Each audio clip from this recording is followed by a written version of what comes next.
You made it. It's a Friday morning. You're hanging out in the break room. Rochester's Classic Rock, 96.5, WCMF. How's it going, buddy? Pretty good, buddy. What's going on? Feeling, buddy? Still here, breathing. Terrible time, Timmy. He's having a rough one, sitting in for Kimmy. We'll get to that in just a second. 49 degrees right now.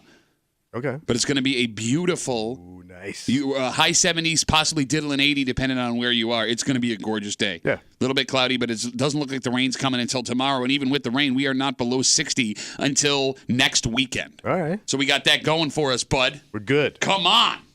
All right, so before we start the show, I do want to say big thank you to Terrible Time Timmy Extra, because Timmy is the utility infielder here. Yeah, he does it all. He does everything nobody else wants to do, because we try and keep Timmy away from other people as much as possible. So, for example, the Amerks, they lost in overtime last night in Syracuse. Not just one. What's that? Not just one overtime. Okay, we'll get more into this later, but I do want to point out, Timmy, you run a lot of the games here. Like, if you listen to the show on the air, or these games on the air, somebody has to be here, like, making sure the board's working okay, and Timmy's that guy.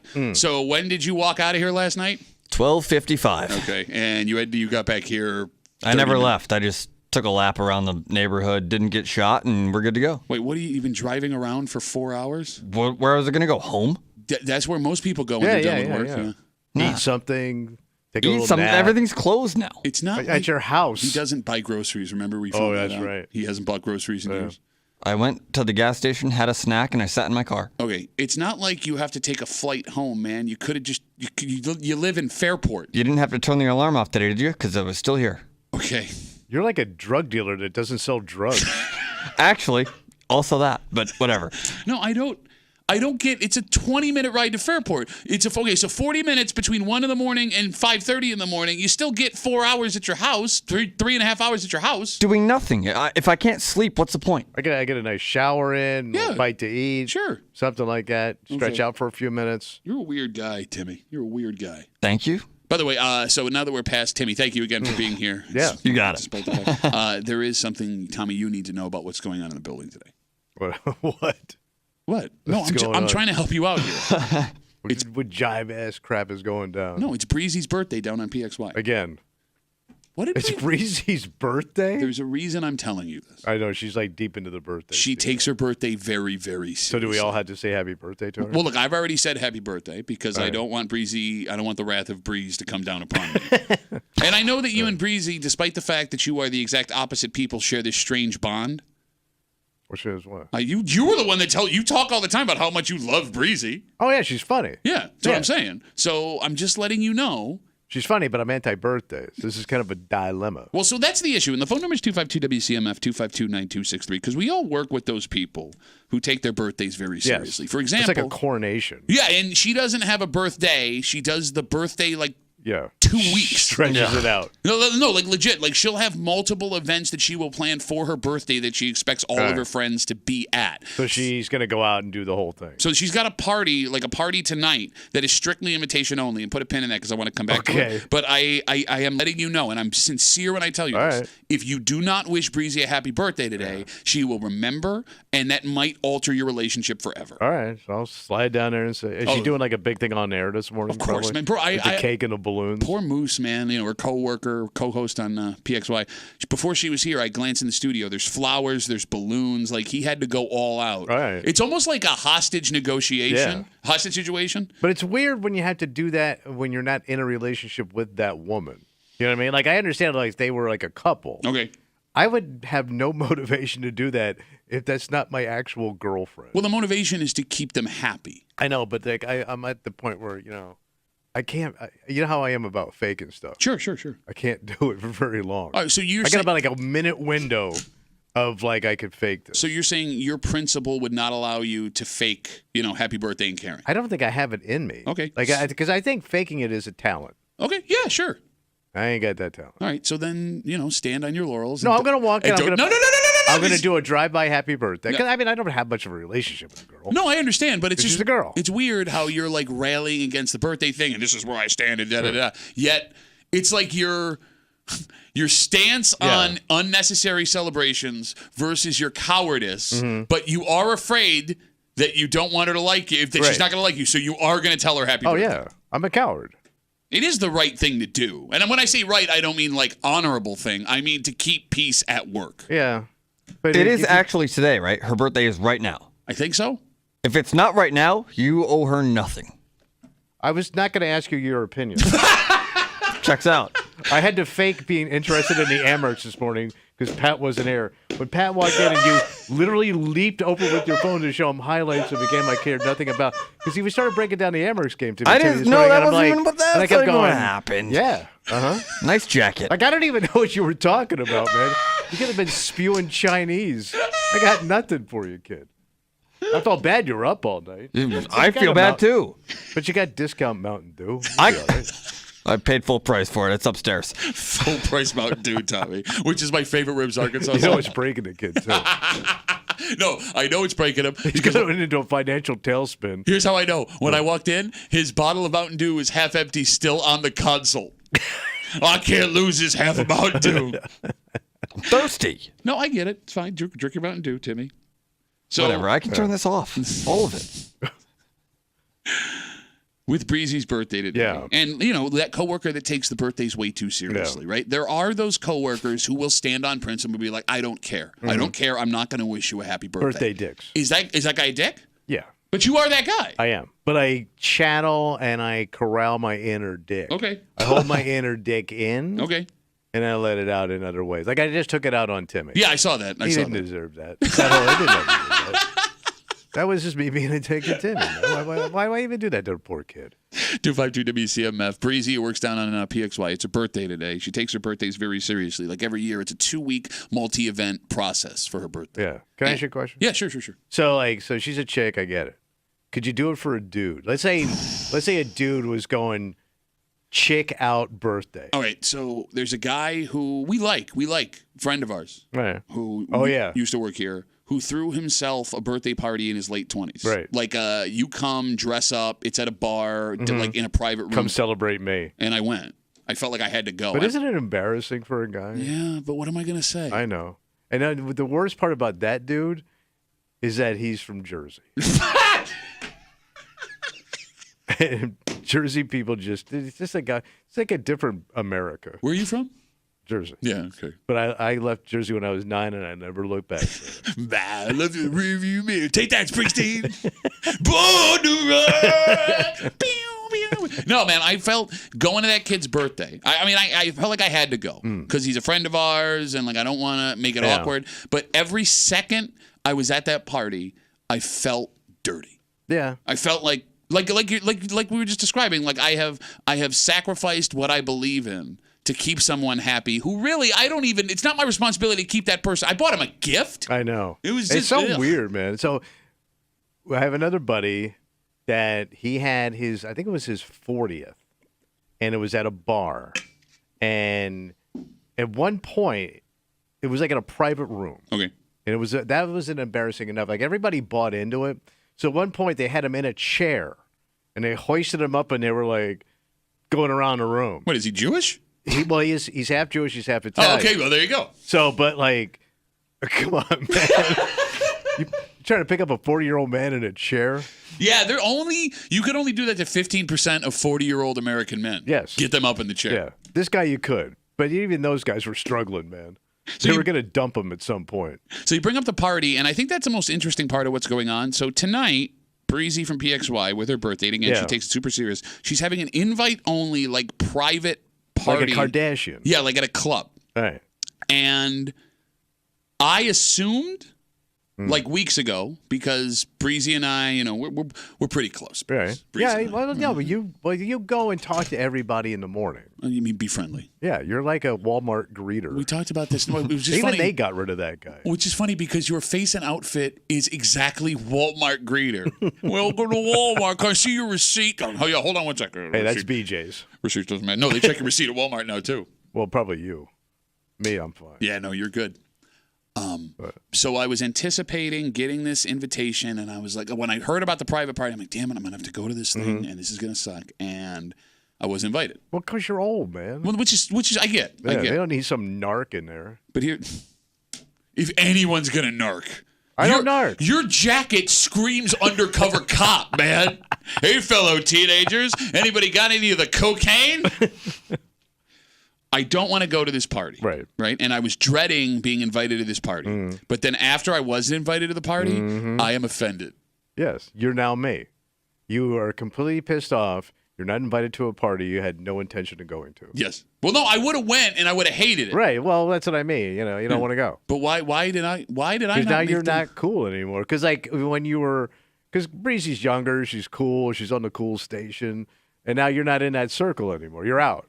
It's like now you're sitting here over here with me and Spazzano and Country Bo Jackson down there and the rest of them. No.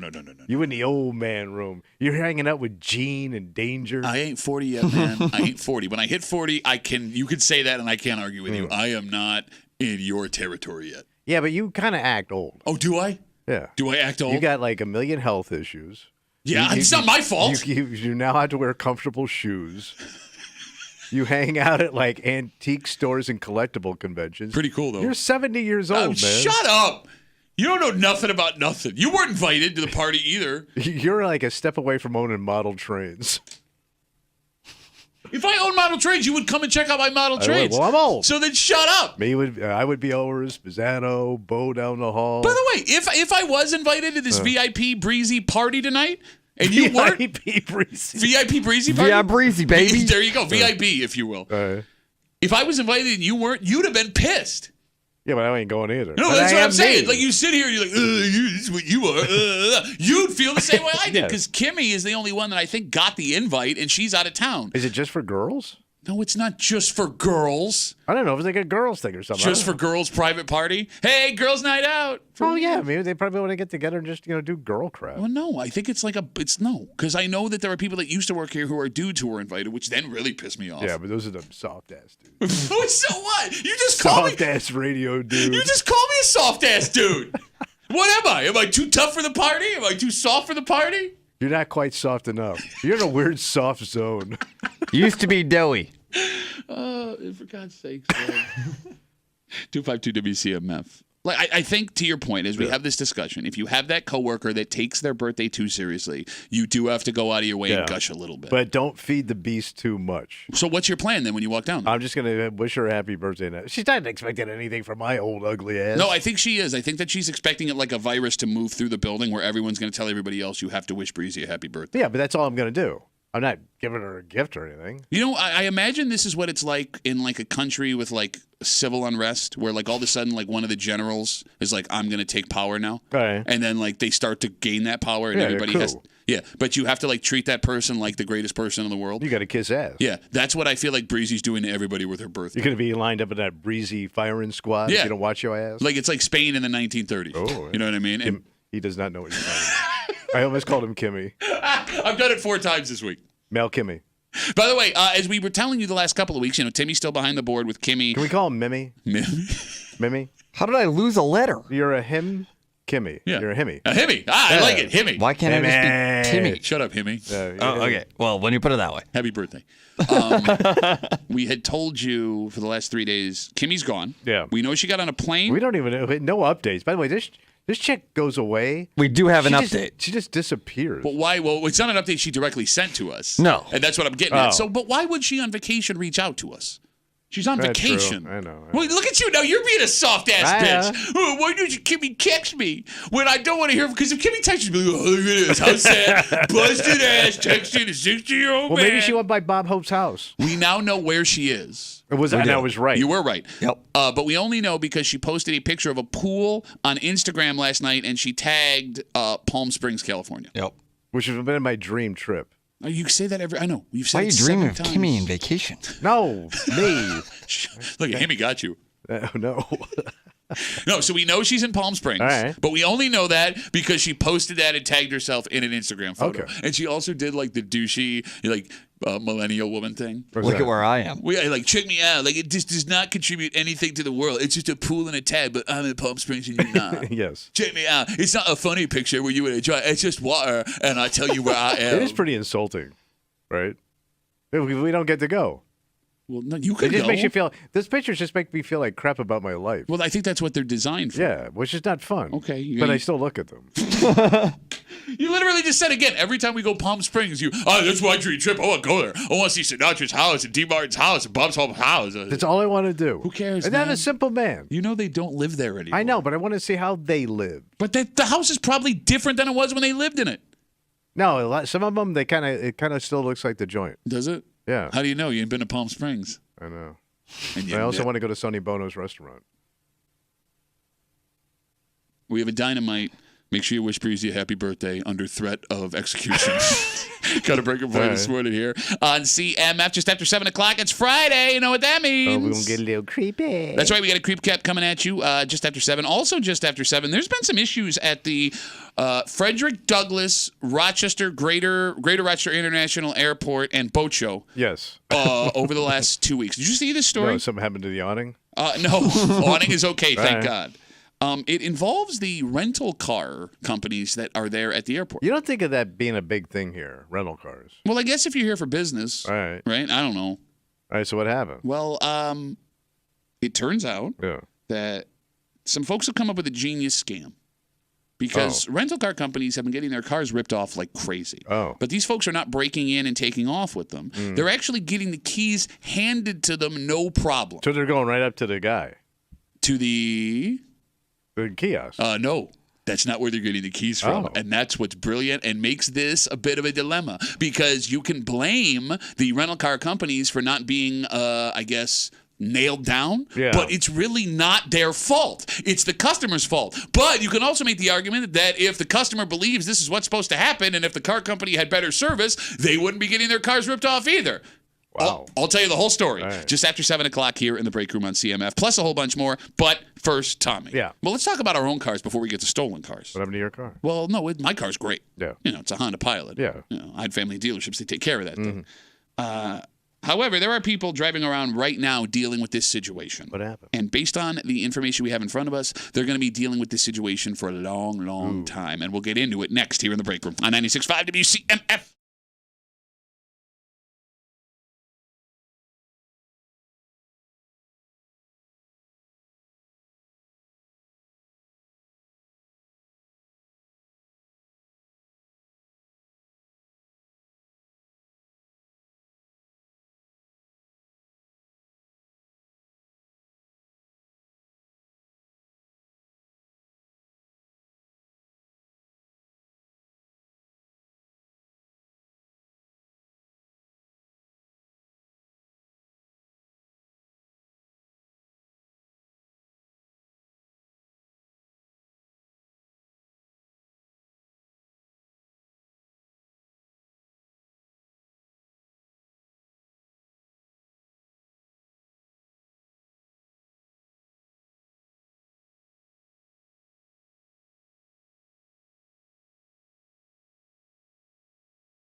When this happens in your car, every single person has the same reaction. Oh. We all make the same noise. What happened? Because it just happens out of nowhere. You don't expect it. Because it looks expensive. And it may not be expensive, but you don't want to know how expensive it's going to be. Yeah. Which is why we, at least the majority of Americans, do this. Oh. You're hanging out in the break room. Rochester's Classic Rock 96.5. WCMF, just after 6:45, a hell of a scene yesterday morning in the town of Greece. And a man who may be lucky to be alive after pulling a move that, in hindsight, of course you want to do this. Yeah. But in the moment, might be impossible to make your body do. Oh. And I'll explain everything. Okay. Just after 6:45 here in the break room on CMF. The average American ignores when the check engine light comes on in their car for 4 months. 4 months? I thought it would be higher. I mean, that's what I did when I was completely busted. I used it for like a map light. The best was when like you would bang it trying to like disconnect the light behind the check engine light so you didn't have to look at it anymore. So I remember I had the check oil light come on in one of my Oh, cars. that's the bad one. I know, and I could hear the valves tapping. No. Before I did. Oh yeah, bro, it was bad. It was bad. So I mean, I was a kid, you know. No, I understand. So you're telling me today, like if your check engine light came on, you're taking it immediately. Oh yeah, I want it fixed. I want it done. Oh, I didn't know you were a car sissy. What do you mean? No, I mean, as soon as check engine, no, car told me I gotta go check it out, check me out. But I used to be the other guy, and I know that sucks because it's gonna get worse, man. It doesn't get any better when the light finally burns itself out. Okay, not necessarily true. All right. So, I had said I'm surprised it's only 4 months. 1 in 5 Americans let it go over 6 months on average. They just let it ride. Yeah. The check engine light is the slot machine of car trouble. Yeah, because it's not any specific thing. It's just saying you need to look at the engine in general. You got it. Well, no, but you need to get it serviced. Sometimes it's not even the engine. It could be a $15 gas cap. Yeah. It could be a $2,000 sensor and anything in between. And you do not know until you get it checked out. Until you spin that roulette wheel, when you pull it in, and Lord knows where she lands. But here's the thing. If the car is running and driving fine. Yeah. You're every girl I ever dated. Yeah, and I look like every girl you ever dated, too. Timmy, is your check engine light on right now? His whole life is blinking red. Timmy and for Kimmy, she's still on vacation. When are you? How long do you wait when your check engine light comes on? Typically, I go a full tank of gas. If it doesn't turn off, like you said, turn off. Like, well, no, with the gas cap, sometimes it doesn't. Whatever. Like, I'll go a full tank, and if it's still on, then I get concerned. All right, I have a follow-up question. Yes. How old is your car? 5-6 years. All right, that's not too bad. All right, so you're in a good zone. Yeah. But here's the thing, man. Right. Like you talk about back in the day. I've owned cars where I never saw the check engine light off. I bought it with the check engine light on, and I rode it until the check engine. I mean, it was on the whole time. But you were driving junk like I was. Yeah, but like, bro, in fact, I've done that with multiple cars where the check engine light was constantly on. And the check engine light is a massive pain in the ass because it costs you two things you don't want to lose as an adult. Phone number 252-WCMF, 252-9263. It can cost you a lot of money, obviously. Yeah. It also costs your time. Yeah, because now you don't have a ride. Yep. And just the idea of getting it diagnosed, where it's going to be, and how do you get around? That was the worst. When you were single, you have a car, and it's crapped out. Like you are in such a desert island. That nobody wants to help you. Well, no, because like everyone's in the most selfish part of their life, right? Like if you're in your early 20s, early to mid 20s, everyone's got stuff going on. At the same time you do. So like, I can't give you a ride to work. I got to go to work. Exactly. Yeah. And even if I can give you a ride to work, I don't want to give you a ride to work, and I can just make up some excuse to not give you a ride to work. The saddest feeling I can think outside of my first 2 marriages is in the morning, standing out by my mailbox, waiting for a lift to work. Wait, you stood by the mailbox? Well, the guy's picking you up, right? So you were standing out there waiting for your ride to go to work. And it is because you ain't got no ride and you ain't got no money. You could have looked out the window and made it slightly less sad. I don't want to make the guy drive all the way up the driveway and back out again. I'm trying to be polite, like you can just keep going. No, I hear you. It's just that the vision of you as a grown man standing by a mailbox like you're waiting for a bus to come get you to school. It's super sad. Yeah. 252-WCMF. The average American ignores their check engine light for 4 months. I do wonder why it's 4 months. Yeah, that is a weird time. Unless, like, after 4 months, something goes crap on the car. Something goes crap on the car. Yes. Right? No, because like I'll even if I think I hear something, because when the check engine light goes on after a little while, you start, even if nothing's wrong, you feel like you start to feel something, you start to hear something. Yeah. Like it would have to be such a massive bang boom shift in what I'm driving the car for me to be like, all right, I gotta go get it checked out. Oh. Because I just don't want to know. And the worst is when you take it in for the check engine light and they find something else you need to get fixed And on the they're car. gonna find something else. Exactly.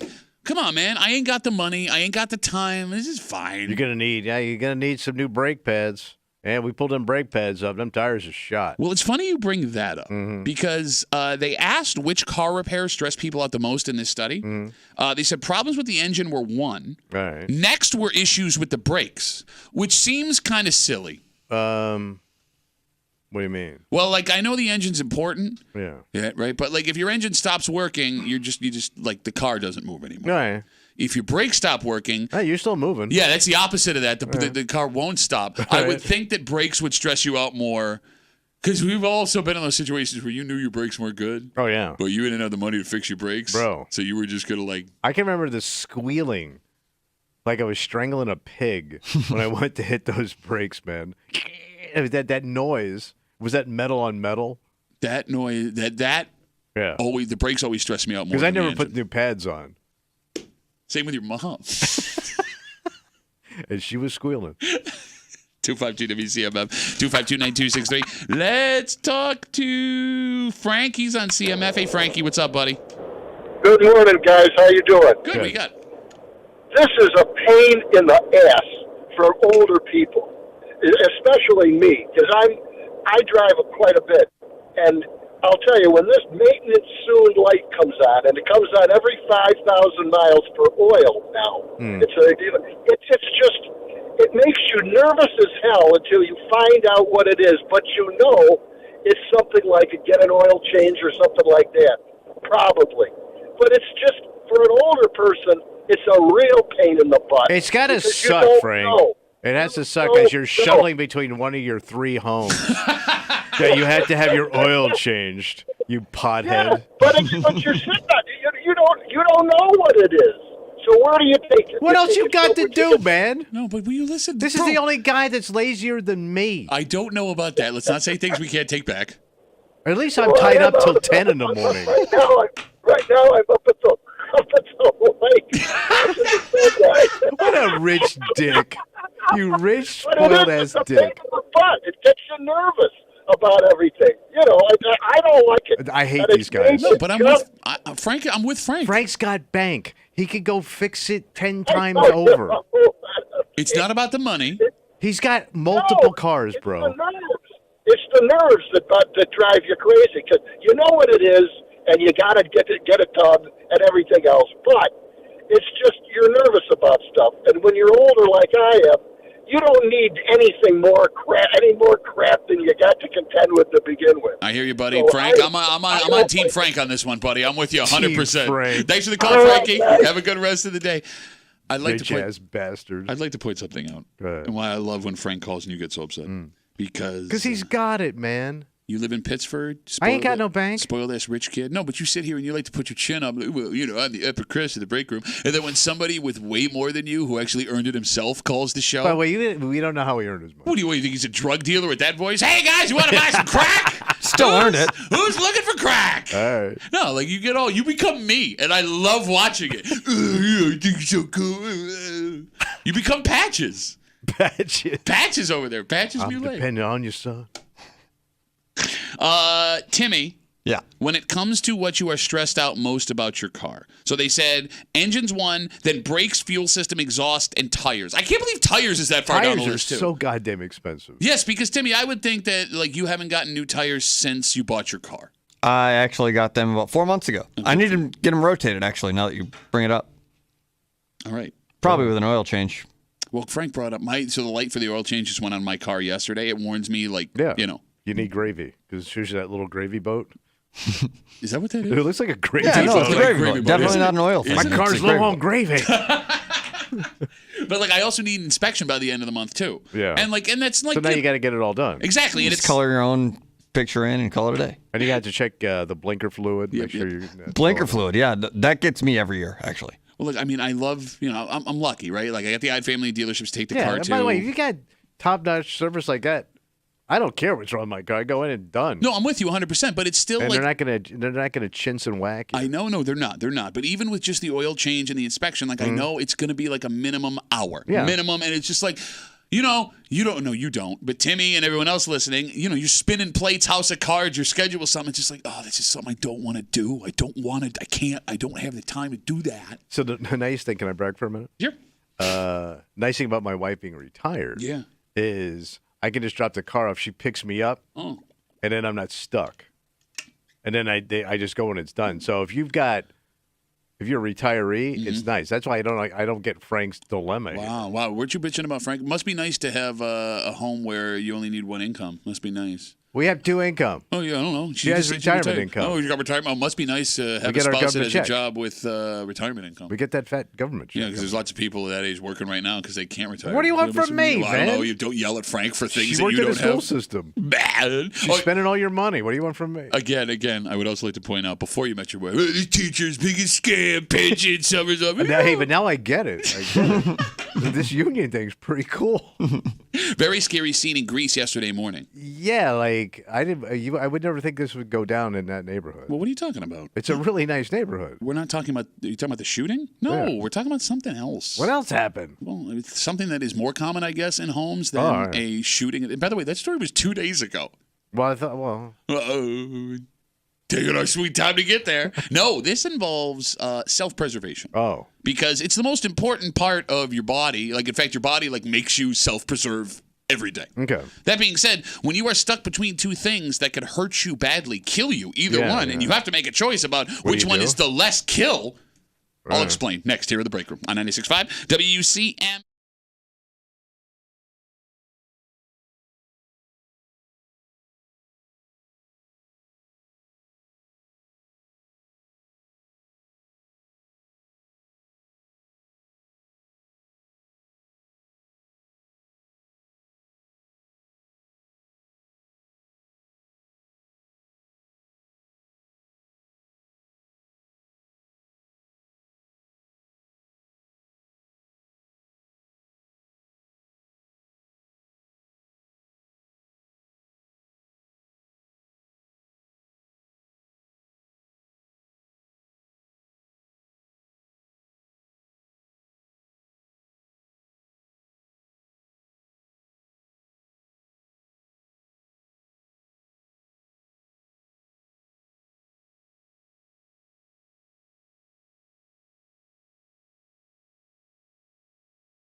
Self-preservation is very powerful, right, Tommy? Yes. Oh, sorry, what? I'm chunking down my banana, man. Bet you are.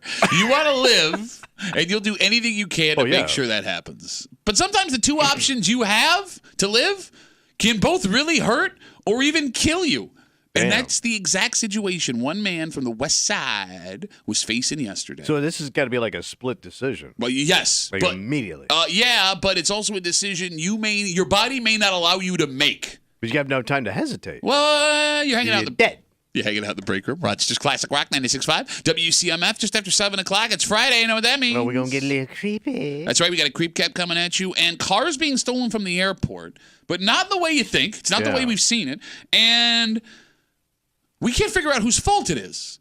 Because on one hand, these rental car companies are doing nothing wrong where they're leading to their cars being stolen. Right. And these customers aren't intentionally turning the cars over to people to steal them.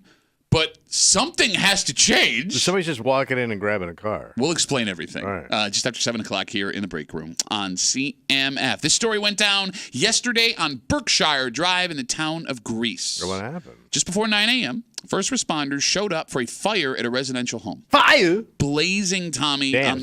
on the first floor. So it's out of control. Yes. So it had pushed the man who lived in this house up to the second story, which is a problem because there he had no way to get out. Wait, ain't no window? Well, that's just it. Well, that's not a preferred way to get out. Well, no, but open a window and jump, I guess. Okay, well, that's exactly what happened. The man who had suffered from smoke inhalation to save himself jumped from his second-story window. Yeah. Now, it sounds like he's okay, which is great. But it doesn't say in the story if he jumped with the help of the fire department or he did it before they got there. The way the story's written, and I don't know, it sounds like he had to jump on his own out of a second-story window. Goddamn. Now, I'll ask you this question, Tommy. I'm looking at you. We know your body's had some problems. Oh, yeah. It's old, banged up and old. Do you think you have it in you to jump from the second floor of your house? Oh, I think anybody does. Once that flames start licking your ass, you're jumping. Okay. Right? Obviously, having this discussion the next day with the all of the information we have, it's easy to be like, yeah, once a fire's behind you, you got to jump out the window. And yes, you would want to save yourself, and if this is the only way, it's the smart option. But when you're up there, staring out that window, do you think your body would allow you to jump out that window? Yeah, I think yes. Why? I just think because self-preservation, you're going to jump. No, but self-preservation would also keep you from jumping out the window. I can land on the ground and maybe live. Okay. If I stay, I'm going to die. Okay. I know you would prefer me to just burn. I think you are overestimating how big your balls are to jump out of that window. I don't think it has anything to do with balls at that point. Oh, no, you don't think so? I just think it's like, I'm going to die. Like, you just millions of years of evolution, your brain just goes, get out of here. Okay, the phone number is 252-WCMF, 252-9263. There are hundreds of videos that you can go find of people that are in buildings that are on fire. And the fire department is there to help them. Right. There to grab them and bring them down a ladder or catch them with one of those things. And even those people with flames licking outside of those windows don't have the ability to just go. They have to be like plucked off of the building by the firefighters who are like, jump or come on, let's do this thing. If it's just you and your grass, I don't think you got it in you, man. If it was higher up, yes. First, second floor. Okay. That looks doable. Oh my God! It does because it's not that high. Okay, it is way higher than you think. It is. It is way higher than you think. If you want to talk 3 or 4 stories up, Bro. I think I would hesitate. Bro. But if I think I got a shot, I'm jumping. You have said on the air before, and I've gone off the high dive when I was in summer camp. and you said you were crapping your pants. But I did it, and I had to clean the pool. Yes. Your dad got all pissed because he had to buy a new bathing suit. Bro, you say you get shaky on ladders. I do. Okay. So there's my point. You would not be able to jump out that window. I'm sorry. I know you want to think you're tough Tommy. Here comes tough Tommy diving out the window, guys. Tommy come raining out the sky. I think I could. And I think I could survive 1 story. No chance. I mean, listen, I know I may break something, Bro. but that's fixable. Bro, if you hit your pop head, a hit. If you hit your head at your age, it's over. And what makes you You're think going to hit your head on the grass? Yes. You're going to get a mulch concussion? You're kidding me, right? You can hit your head on the grass, you'll be fine. Not from jumping 20 feet in the air. Oh, and it's not really 20 feet. I mean, it is jumping out the window. It's more like 10 foot. What the hell are you talking about? Bro, your head is above where your feet are, right? Yeah. And so that's where you're headed. Your head. It's the opposite of your mom on Saturday night. Your head will be at 20 feet. And I love this idea that you think, because for your plan to work, again, talking about this story. Stop, drop, and roll, baby. Happened out in Greece yesterday. A man's house was on fire yesterday morning. He got to the second floor of his home and he jumped out the window. It sounds like he's going to be okay. But his lungs were filling up with smoke, man. He's got no choice. I get it. But I love this idea that you think at your age, there was a time where I watched you try and kick a kickball and you fell down. You never bring that up. You fell down kicking a kickball. And you believe you have the But athletic... you saw how I landed. Barely from 2 feet in the air. You think that you could hit the ground, roll, and be okay. I think I could do it. I think Your head is so massive that the second your body hit the air, you would start to tilt towards your giant forehead and face plant. You would not be able to land on your feet. I'm also small. Yeah? Think a guy like you falling out? Yeah, big doofus. I'm falling way out more athletic than you are. Yeah, but you're big and you're like I don't have much to brace for. You do. You're kidding me, right? I'm dainty. You've had back surgery. Look at my little hands and feet. I'm very dainty. 252 WCMF 252-9263. Terrible time, Timmy filling in for Kimmy. I see you guys on hold here. Timmy, do you think you could throw yourself out of second He story would come window? out this guy like a dry leaf. Yeah, I think I might be able to land on my feet. Why? Why not? Okay. You just jump and you land and you stick it and you go away. You guys are idiots. It's so easy. 252 WCMF 252-9263. Of course. Yeah. Depends on CMF. Hey, Oh, Ben. my God. How are you, buddy? What's up, guys? How you doing? Good. What do you got, Ben? So I remember, I think I was like 11, 12 years old or something like that. Yeah. And this was my old house out in Walworth where we lived. Now, thank you for It was clearing a that up, two-story- not the Yeah. new house. Yeah, no problem, guys. No problem. It's the details that matter. But Sure, anyway, sure. so my parents, I don't remember what I did to get sent to my room, but I got sent to my room, and it was up on the second floor. And I wanted to go to my friend's house. So I'm like, well, I can't sneak down the stairs and go that way. I have to jump out the room. Jump out the window. So it was actually more terrifying to like try and build myself up to actually jump out the window than jump out the window. So you jumped out the window at 12 years old? Yes, I did. But it didn't work. No? He's just trying to say, yeah, they heard the whole thing. Well, what is that? Because he's getting a running start at the running.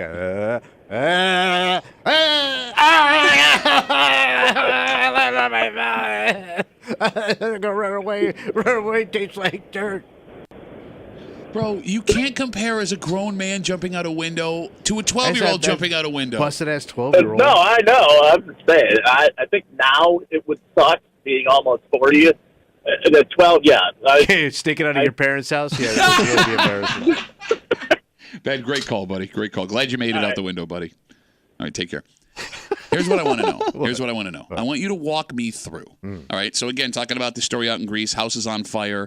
Man gets up to his second story, suffering from smoke inhalation. He jumps out the window, and the way the story is written, they make it seem like the fire department wasn't there yet. So he may have done this all on his own. We're not sure. So Tommy, house fire. You're up on the second floor. You're there by yourself. No fire department. Walk me through how you are going to guarantee you're safely landing on the ground from the second story window. I'm gonna jump where the grass is.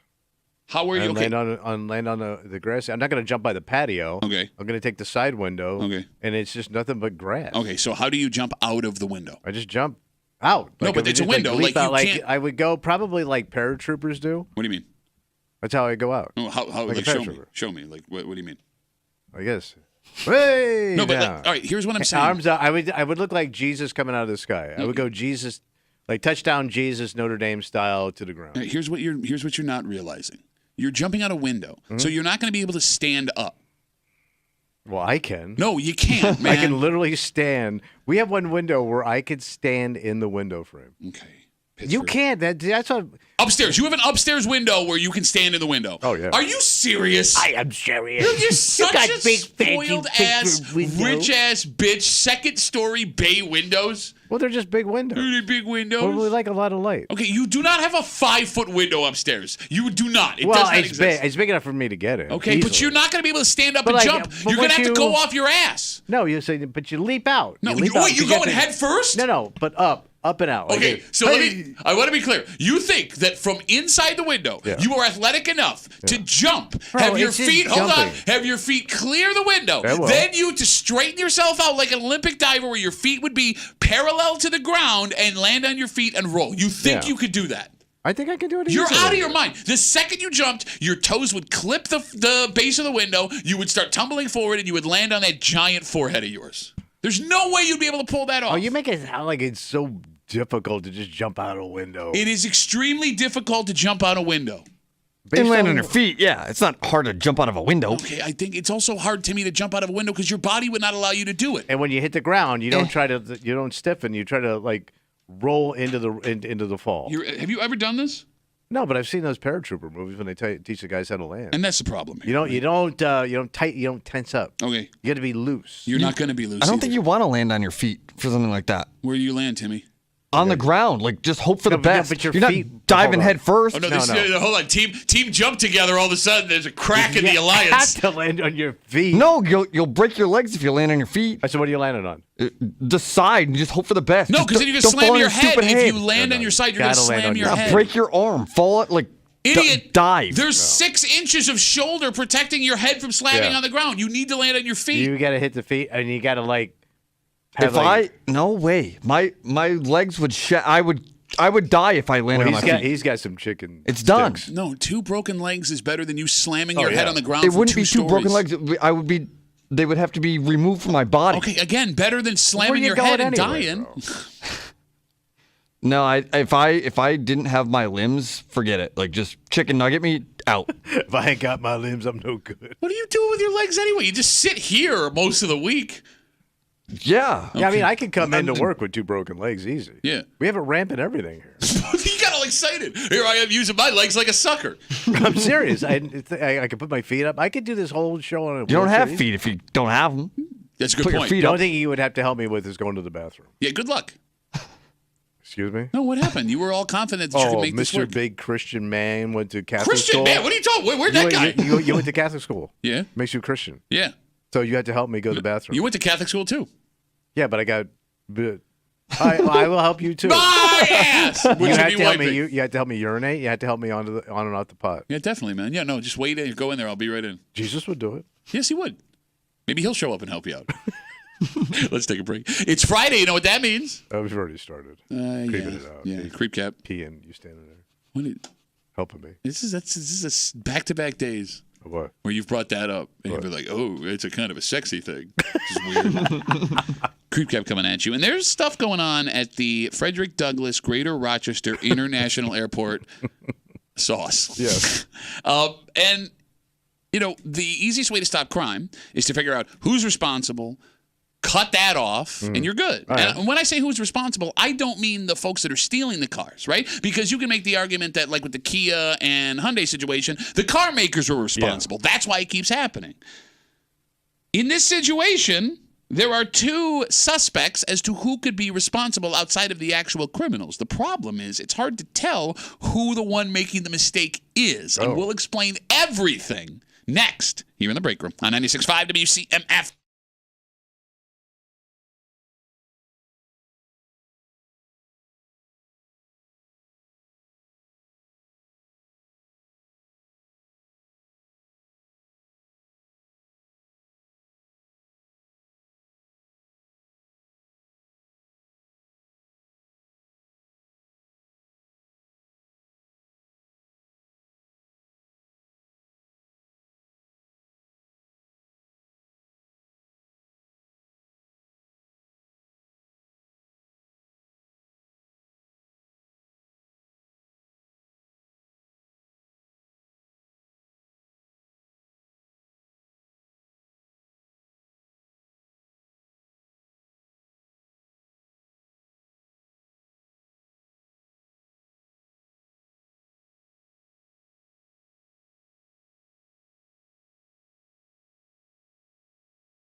In front of us, we have cases, Tommy, of people tricked into having their cars stolen.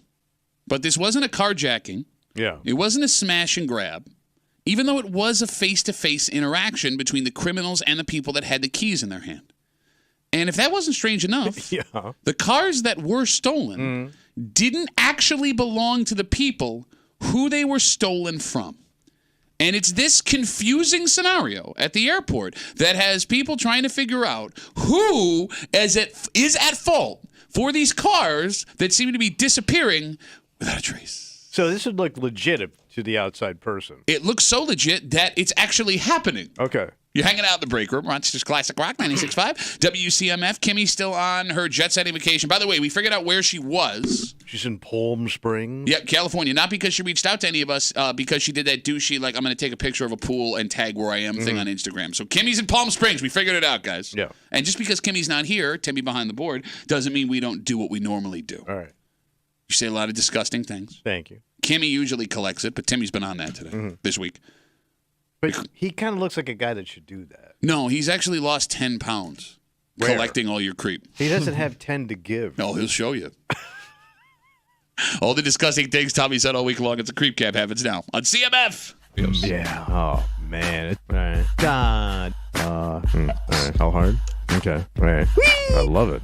You should avoid eating it if it has a stink to it. Well, if it has a stink, a bad I don't eat no smell, brown steak. taste. If it stink, I take a pass. I don't eat no brown steak is my favorite Ribs Arkansas song. I don't eat no brown steak. You put your finger I on the just button. enjoy the sweet pink. If I even get the hint of a hair in my food, I'm freaking. Some All right. cat pube. The whole cat's pubes, man. Thank you. Okay. They're like one big ass pube cat. Foreign smell. Foreign It's smell not- on my panties. It's not. I don't want foreign panty smell on my American vagina. No, I usually wash everything. American Vagina is my favorite Steppenwolf song. American vagina, I can smell it from here. American vagina smells like your rib. That's what you came up with? Not bad, not bad. Hair would have worked too. That would have fit better. No, because it's stinky. I got it. Horny ass grandpas down on that beach. Okay. Look, man. If I a guy's- can't walk the beach without these horny grandpas at night. I can't find a place to park. All these horny grandpas. There's got to be 70 Crown Vics in that parking lot. All of them are rocking, so don't bother knocking. 70 Crown Vics and one Vic getting crowned, buddy. Them bandits came all the way from Hong Kong. Hong Kong Panties is my favorite Ted Nugent song. Hong Kong Panties. It's in the manager. It's got a little kiosk. Really? Yeah. What's your certification class called? It's called Old Uncle Captain Tommy's Certified Seamanship Course. From sea to your lips and shining sea. So it goes, Sauce. It goes from the sea to my lips and back to the Yes, sea. that's how it works. Well, the tide goes in and out, you see. It touches your lips, and then it rolls back into the ocean. And then it comes in from some mo. And your uncle Captain Tommy. I do Well, I'm a captain. I'm a certified Uncle Captain Tommy. No, Or it's today's tomorrow. squat day. What's Saturday. today? Days are No, push-up days. squat day's your mom day. I get all my squats in. How does sex work for you? I don't think he's ever had it. As mom. It's so good to be a creep. There it is from Uncle Captain Tommy, the creep cap on CMF. Tommy, did you know Probably not. that since the beginning of the year, 9 cars have been stolen from the Frederick Douglass Rochester International Airport and Mexican restaurant? How are we not all walking by now with all these cars being stolen? It's a great question. Well, here's the thing. These cars actually don't belong to anybody. Right. They're rental cars. All right, so they belong to the rental company. You got it. And the folks that are stealing the rentals, they're not walking up and smashing a window on the lot and taking off. So what's the move? It's actually more cunning, Tommy. Oh. Story on 13 Wham details how these car thieves have been posing as rental car employees. Wait, so they have like the shirt on that says like Enterprise? I don't know how far they go with that, but Right. what they do is they see folks in the parking lot that are going to return the cars. You know, the return lots. yeah. And the way you're supposed to do it is walk it back up to the desk or to like one of the boxes, and you drop the key and you take off. And these criminals, these car thieves, approach these folks walking back and they go, "Hello, I work for blah, and I can take those keys for you." So they're just hanging out, walking around the lot, waiting for suckers. You got it. And as soon as those people go, "Oh, sure, yeah, here you go, here's the keys," they're gone. No kidding. Now, 2 men and a woman have been arrested in this scheme, and they victimized multiple car companies, but we don't know if we got all of them. And in its brilliance lies its simplicity. right? Like it's all you have to do is walk up to somebody and go, I work for this company. Why would they not believe you? Right, I would think, man, nice little perk. Exactly. But it also raises an interesting question. What? And the phone number is 252-WCMF, 252-9263. Now that we know how this scam works, that these criminals are posing as employees of the rental car company, walking up to folks dropping off their car and going, let me take that for you, I'm going to bring it back around front. Right. Who's at fault for the cars being stolen? Well, it's kind of weird that... Outside of the people who allegedly stole them, obviously. Well, I would say the airport security a little bit because these people shouldn't be there. And they're just walking around and nobody's raising an eyebrow about that. But the airport security is there to make sure the airport is safe. The airport security isn't there to make sure that rental car companies have their property taken care of. But these are... The rental cars are on the airport property, though, right? Some of them are, some of them aren't. All right. It says these were stolen from the airport, so yeah. So I'm thinking I thought the security at the airport kind of started where the airport started. Okay. Like when I pull into that sign that says airport, I figure somebody's got an eye on things. I always assumed because I think the trouble has to walk into the airport. Okay, but this is also I'm assuming these car companies own the lots that they're on at the airport. I don't know. And you got to put that a little bit on the rent-a-car company, too. Well, that was the two I was splitting, right? Is it the company's fault for not keeping a better eye on their lot or their cars? Or is it the customers who willingly handed the keys over to someone they had never met before? I don't think, because I would think if I'm returning that car and this person is there and he looks legit, I don't think it's really on that person. Okay, but see, you only say that because you're someone who would just hand the keys to anybody because you don't feel like dealing with it. Well, unless they look legit. Okay, well, what's legit? They look like somebody that works, they're in a work outfit. Well, what's a work outfit look like for a rental car company? Like, that's what I mean. Like, you have an idea in your head of what they are, but I don't think you're looking for that. I think the second somebody goes, oh, sorry, I work for Enterprise, I'll take that off your hands. You go, okay, bye. I don't want to deal with it anymore. Yeah. Deuces. I brought it back. I think I would trust them to handle that, but if I see the company on the shirt itself, it's a done deal. Okay, but what if they didn't? What if they're just wearing like a windbreaker? I would be apprehensive, windbreaker? but I would still probably do it. Windbreaker says authority when you're at the airport. Well, and plus, you know that a lot of those car companies you walk in, those folks are wearing button-up shirts, ties, skirts, right? So all you would have to do is have a tie on, right? Mm-hmm. And look, the people that handed the keys over to the folks that didn't actually work for the rental car company at the airport, I mean, they weren't threatened. Nobody pushed them down and stole them from them. They just handed them over to some random person who claimed to be an employee of the car company. So who's on the hook for the car then? Because if I haven't legally surrendered the car back to the company. Oh, I love when Tommy Lawyer comes out. Tommy Laws, as we like to call him. Tommy Laws? Yeah. Am I still, as the renter, is it my fault? It's a great question. Because I haven't signed off the car yet. Why wouldn't it be your fault if you handed your keys to somebody else? Like, I can hand it to a friend, it's still on me. You handed it to a stranger, that's definitely on you. But you did it on property, and it's on them for not having their lot secure, right? You so can make that argument. I don't know who's at fault here, but I'm guessing the car company is going to want to push it back off on the customer because, not only did you not return it with a full tank, you also did not return the car. Period, in general. With the tank. All right, the phone number is 252-WCMF, 252-9263. So then I'll ask you this question. With these cars being stolen since the beginning of the year from these rental company lots at the airport where folks are just walking up, pretending to work for the car companies to people that are returning them, going, I'll take your keys, and then they're gone with them. 9 cars since the beginning of the year. If, Tommy, the rental car company wanted to charge the customers who handed the keys over for damages and cleanup of the stolen cars or for the total of the car if it's gone, would you have a problem with that? Yeah, because think of what you're on the hook for. You just argued for why they should have to pay but for think it. what I'm on the hook for. Jesus Christ. Yeah. But you just argued that they willingly handed the keys over. I don't want it to happen to me For personally. God's sakes, man. I don't care about the other guy. For God's sakes. I don't want me to pay for it. I ain't got it. Timmy, would it bother you if these people were charged for the damage to the cars after they were stolen? You ain't got it. I'm asking. It wouldn't bother me because they're never going to get it, so it doesn't matter. Well, no, I mean, like... Catch me if you can. If not from you. I'm saying, like, if you found out in the story these people had to pay, would that be a problem for you?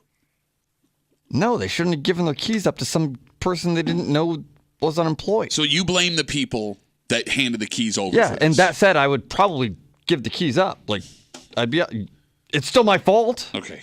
So what are you gonna do? Like interrogate the guy that's you're handing the key? Well, I'd like to see some of my identification first before I hand these. Yeah, keys I'm over." not saying prove your employment. That's stupid. I don't have time for that either. No, look, I agree with both of what you're saying here, and that's what's funny about this story. Like, what we are willing to look past if it means we don't have to do even the slightest amount of more work. Right. Because these people, in reality, probably didn't want to walk another 50 yards. Right. Right? They didn't want to have a short conversation with another human being, and they threw caution to the wind, and they handed the keys to a stranger that saved them 2 to 5 minutes of their life. And I don't blame them, because I would have done the same thing. But we also do that with all kinds of different things in our lives. Like what? We will listen to someone who has no idea how to handle a situation if we like what they're telling us. Oh, yeah. We will do unethical things if we see someone else do the same thing in front of us, because all of a sudden it makes us feel like that's okay. Yeah. Like, just give me the teensiest reason to not have to do more, and I'm out. Yeah. I'm the same way. Here are the keys. Have fun. Thank you for your service at Enterprise Rent a Car. We're done here. Yes. Yes. I think I would do the same thing. Okay. I'm very lazy. Especially traveling is such a pain in the ass. Yeah. Like, you just want to get this over with. No, I agree. Like, there's such a relief when you finally get on the plane. Like, all right, we're here. This is now happening. And you're right. And again, that leads to the brilliance of this whole thing, because the stress, I'm leaving. How about I got to make a flight? I got to get through security I got every the second. bags, the kids, Exactly. the wife, the bing, the boom. And bing, bang, boom, car's been stolen. Right. Do these rental car places actually offer the service these criminals were pretending to do? Well, I am amazed. Like, the last time I rented a car, I was visiting, family in Florida. Yeah. And they just drop you off, and you get to select what. There's like a lot of let's say you get a mid-sized car. Sure. Well, just pick which one you want. The keys are in it. It's kind of weird. Like, you right. just walk out. Take this one. Okay. And all right, I'm driving this car now. That's fun. And then you just and then the paperwork's already up at the gate. You just sign the thing and you go. Okay. It's very not a lot of people watching. All right. So then maybe this isn't out of the question what these I people guess. were. But I feel like, man, if you just the keys are in the car, pick which one you want and go. I guess you would kind of feel like if I pull back in, the guy goes, "Yeah, we'll take it from here, thanks." Okay. Yeah. But it's their fault, but it's not their fault. But I will say this: anytime I return or rent a car, they always you do have to wait there because they check the car. Like, he'll walk around the car, see if there's any damage. Oh, no, the last time I dropped it off, they're like, we'll call you if there's anything. Oh, so that's new. Yeah. Because I remember that he'd go around with that little meter thing and check everything out and check the mileage, the gas, and then they hand you a ticket. No, I rented a car like a month ago. And you just walk. Remember when my tire blew out and I had to have all that? Yeah. Yeah, no, I just dropped it off. They were like, okay, thank you, and I was out. Deuces. All right. 252 WCMF, 252-9263. We got Facebook messages coming in. We got folks waiting on hold. Let's talk to Frankie. Frankie, how are you, buddy? Good, buddy. Hey, he just said exactly what I was about to say. I go to Florida about 3 times a year, different parts of Florida. And when you drop off a rental car, there's a guy with that keyboard thing. He's walking around, making sure you didn't leave anything in your car or whatever. And he's pretty thorough. I mean, you just don't hand somebody a set of keys and walk away without getting some kind of receipt or something. But Frank, you just said it. Like, you do this a lot. You said you go 3 times a year, so you have experience doing this. Yeah. If I'm someone that doesn't normally do this, like, I don't know how in Rochester they're getting away with it. In Rochester, you drop off all the cars back to the airport parking lot. Yes, that's where it happened. That's what. The muzzle, and the companies that are there, their cars are off-site, like Enterprise and a couple of the others. And they bring cars over as needed, and they rent space from the first floor of the parking garage people, because the parking garage at the airport is not owned by the airport. It's okay. So some other company. This is way more information than I needed. No, I'm just saying. Yeah, we got what you're saying. Yeah, we appreciate it. Frank, no, we appreciate the information. We don't need the information. The garage rent space to the rental car people. Gotcha. No, okay, all right, great. Frank, thanks for the call, buddy. Thanks for the call. Have a good rest of the day. So By the way, that's what you sound like when you start going down your old man slides. I just want you to know that. So I have pulled 2 moves, and I was always surprised at how easy it was with rent a car. Okay. So one, I had that couple of DWIs, and I got them reduced down to failure to obey traffic signs. Which technically it was. Yeah. But it cost me a lot of money. So I go down and visit my parents, and I go to rent a car because I knew I got it reduced. Mm-hmm. They look at it, they go, "You can't rent a car here. you have a reckless driving thing on your record. We can't rent it. I go, what? And I'm waiting to like get this car, and they won't rent it to me. So now I just started going up and down trying. So I found one busted ass, and it was the most busted ass South Florida rental agency. What was it? Sunshine Cars. This dude looked like Timmy who hadn't eaten in a month. Scrawny ass, trash Florida guy. I got a car. But I mean, he rented me a car. So the other one, I had to go down to South Florida again with the show. Okay. We're going to do a show down there. It was a Dolphins game. And I was going to go up and see my parents. Can't rent a car. I get somebody from the show to rent the car. Bro, you know how illegal that is? Oh, and then hand it to me. He drives it, or they drive it. I'm going to say who. And they drive it back to the hotel. By the way, they snag. Wait a minute. Hold on. There was many he's on that show. Disregard what you just heard. Some of the girls were he's. Oh, my God. And I drove up, but I pulled that move and returned it. And then he took it back. Was stupid enough. But you mean they took it back. You mean they took it back. That show, who was stupid enough? Holy Everybody crap. on the show, Holy including the crap. guy that owned the station. Oh, my God. But to your point, it was pretty damn easy to pull off. 252 WCMF. We got Facebook messages coming in. Again, we're talking about 9 cars have been stolen from the Rochester airport since the first of the year, most of them from rental car companies. And the way that the scam works is these thieves were walking up to people returning rental cars saying, hey, I work for the car company. I'll just take that right off your hands. Yeah. They give them the keys, and then they're ghosts like Swayze, man. They're gone. Brianna writes, this is the fault of the rental car company. In fact, if I were a customer put in that situation, I'd sue the rental company because they put me in danger on their property. I'll sue. What danger were you in on that property? I don't know, because you handed them the keys. And That's such a chick named Brianna would say. I will sue. I was in danger. God knows what would have happened. As a woman traveling alone, it is so dangerous out there. Bro, it's not like you're the toughest person. You see this, Shaq? You're the least toughest person. But he's not a woman named Brianna. He might be. I don't know. Let's take a break. All right. The last 3 days of the show has been just unfettered stupidity.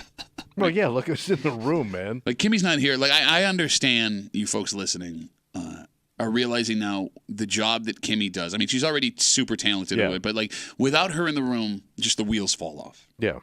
And proof of that. What happened? Look, I've become desensitized to, like, really stupid things that people say, Tommy, based on working with you for all these years. You're welcome. Even the decades of you just running your mouth did not change how I felt when Timmy said he was going to do this at the end of the month.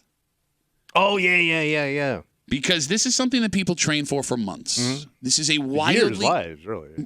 Tommy, this is wildly dangerous for the people that are in shape enough to do it. And it's a lifestyle. Like, you live to do this. And Timmy, you think you can do this with no training, walking off your couch and just going. I'm not 100% positive I can do it, but I'm pretty sure I can do it. I'm going to tell you what it is. Good for you, kiddo. Don't. This is actually super dangerous. No, it is. We'll get into it next in the break room on 96.5 WCMF.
There are lots of things we don't know how to do. Oh, yeah. Things that other people will dedicate years of their lives or spend hundreds of hours training to make sure they can accomplish.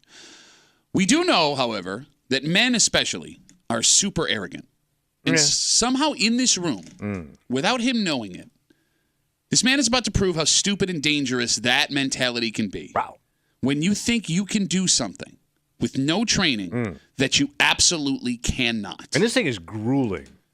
It's dangerous. Yeah.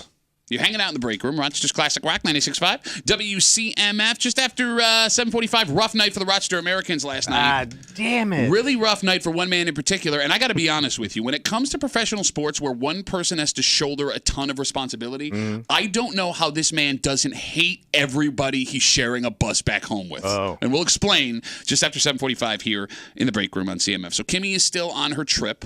We found out that she's in Palm Springs, California. Ooh, a little West Coast swing. We don't know that because we reached out to her. We know that because she tagged a post on Instagram. So our 3-day mystery has been solved. Timmy's been filling in. We appreciate it, Timmy. You're doing a great job. Happy to help. And yesterday before the show started, Timmy shared something with me that is wildly alarming. Because if you are on the live stream at the YouTube page, the Break Room WCMF on Twitch, the Odyssey app, WCMF.com, brought to you by our good friends at Three Heads Brewing. Three Heads Brewing, stay away from Timmy. You shared, Timmy, you're about to attempt to do something that a lot of people use to measure their athletic prowess. Your plan is to? Not attempt, accomplish. Okay, what are you going to do? To complete a marathon. Okay. A full marathon. 26.2 miles. Yeah. All right. And as soon as you said that to me, I go, oh, wow, that's great. How long have you been training for? 0 minutes. When is this marathon? The end of this month. I don't remember the exact date, like the 24th or 25th, whatever that Saturday is. Okay. A few weeks from now. When do you plan on starting to train? The 24th or 25th. So you're going to run a marathon. You think you're going to run a marathon. 26.2 miles. I know that I'm going to finish a marathon. But why? What made you think I'm going to go from 0 to marathon, and even why would you want to do that? Oh, well, what happened was pre-COVID, let that be a thing. So about 5 years ago, I had said it that, like, it's if the people that I know that have done it, I can just wake up and do it. So you think so little of the athletic ability of the people you know that have done a marathon. You believe that without any training, you can run 26.2 miles. Okay, to his point. Shut up. I am amazed when I see fatties jogging. Like, and they can go long. Yeah. Like Clinton was a jogger, man. And he had the fat ass, and they had the muffin top with the tight shorts and the gabagool hanging off his chest. He's running in and out of McDonald's. All right, you say go long. I don't think you are wrapping your head around how long a marathon is. It's like running from Rochester to Batavia. Right. It's grueling. Okay. But I do see people that don't look like they're in shape running. No, you don't. No, you don't see him running marathons. Well, you see him jogging. But you don't see him running marathons. I'm not trying to finish it in under 3 hours or even 6. Like, all I have to do is finish before they dawn. Turn the day off. I got like 8.5 hours or something. I can do that. Anybody can do that. That's like a 15-minute mile. Just keep walking. If he runs and walks, like he cycles it out. Yeah. The kid may do it, He's bro. not. No. First of all, he's skinny. Okay. That helps. All those Kenyan dudes, skinny. They also train.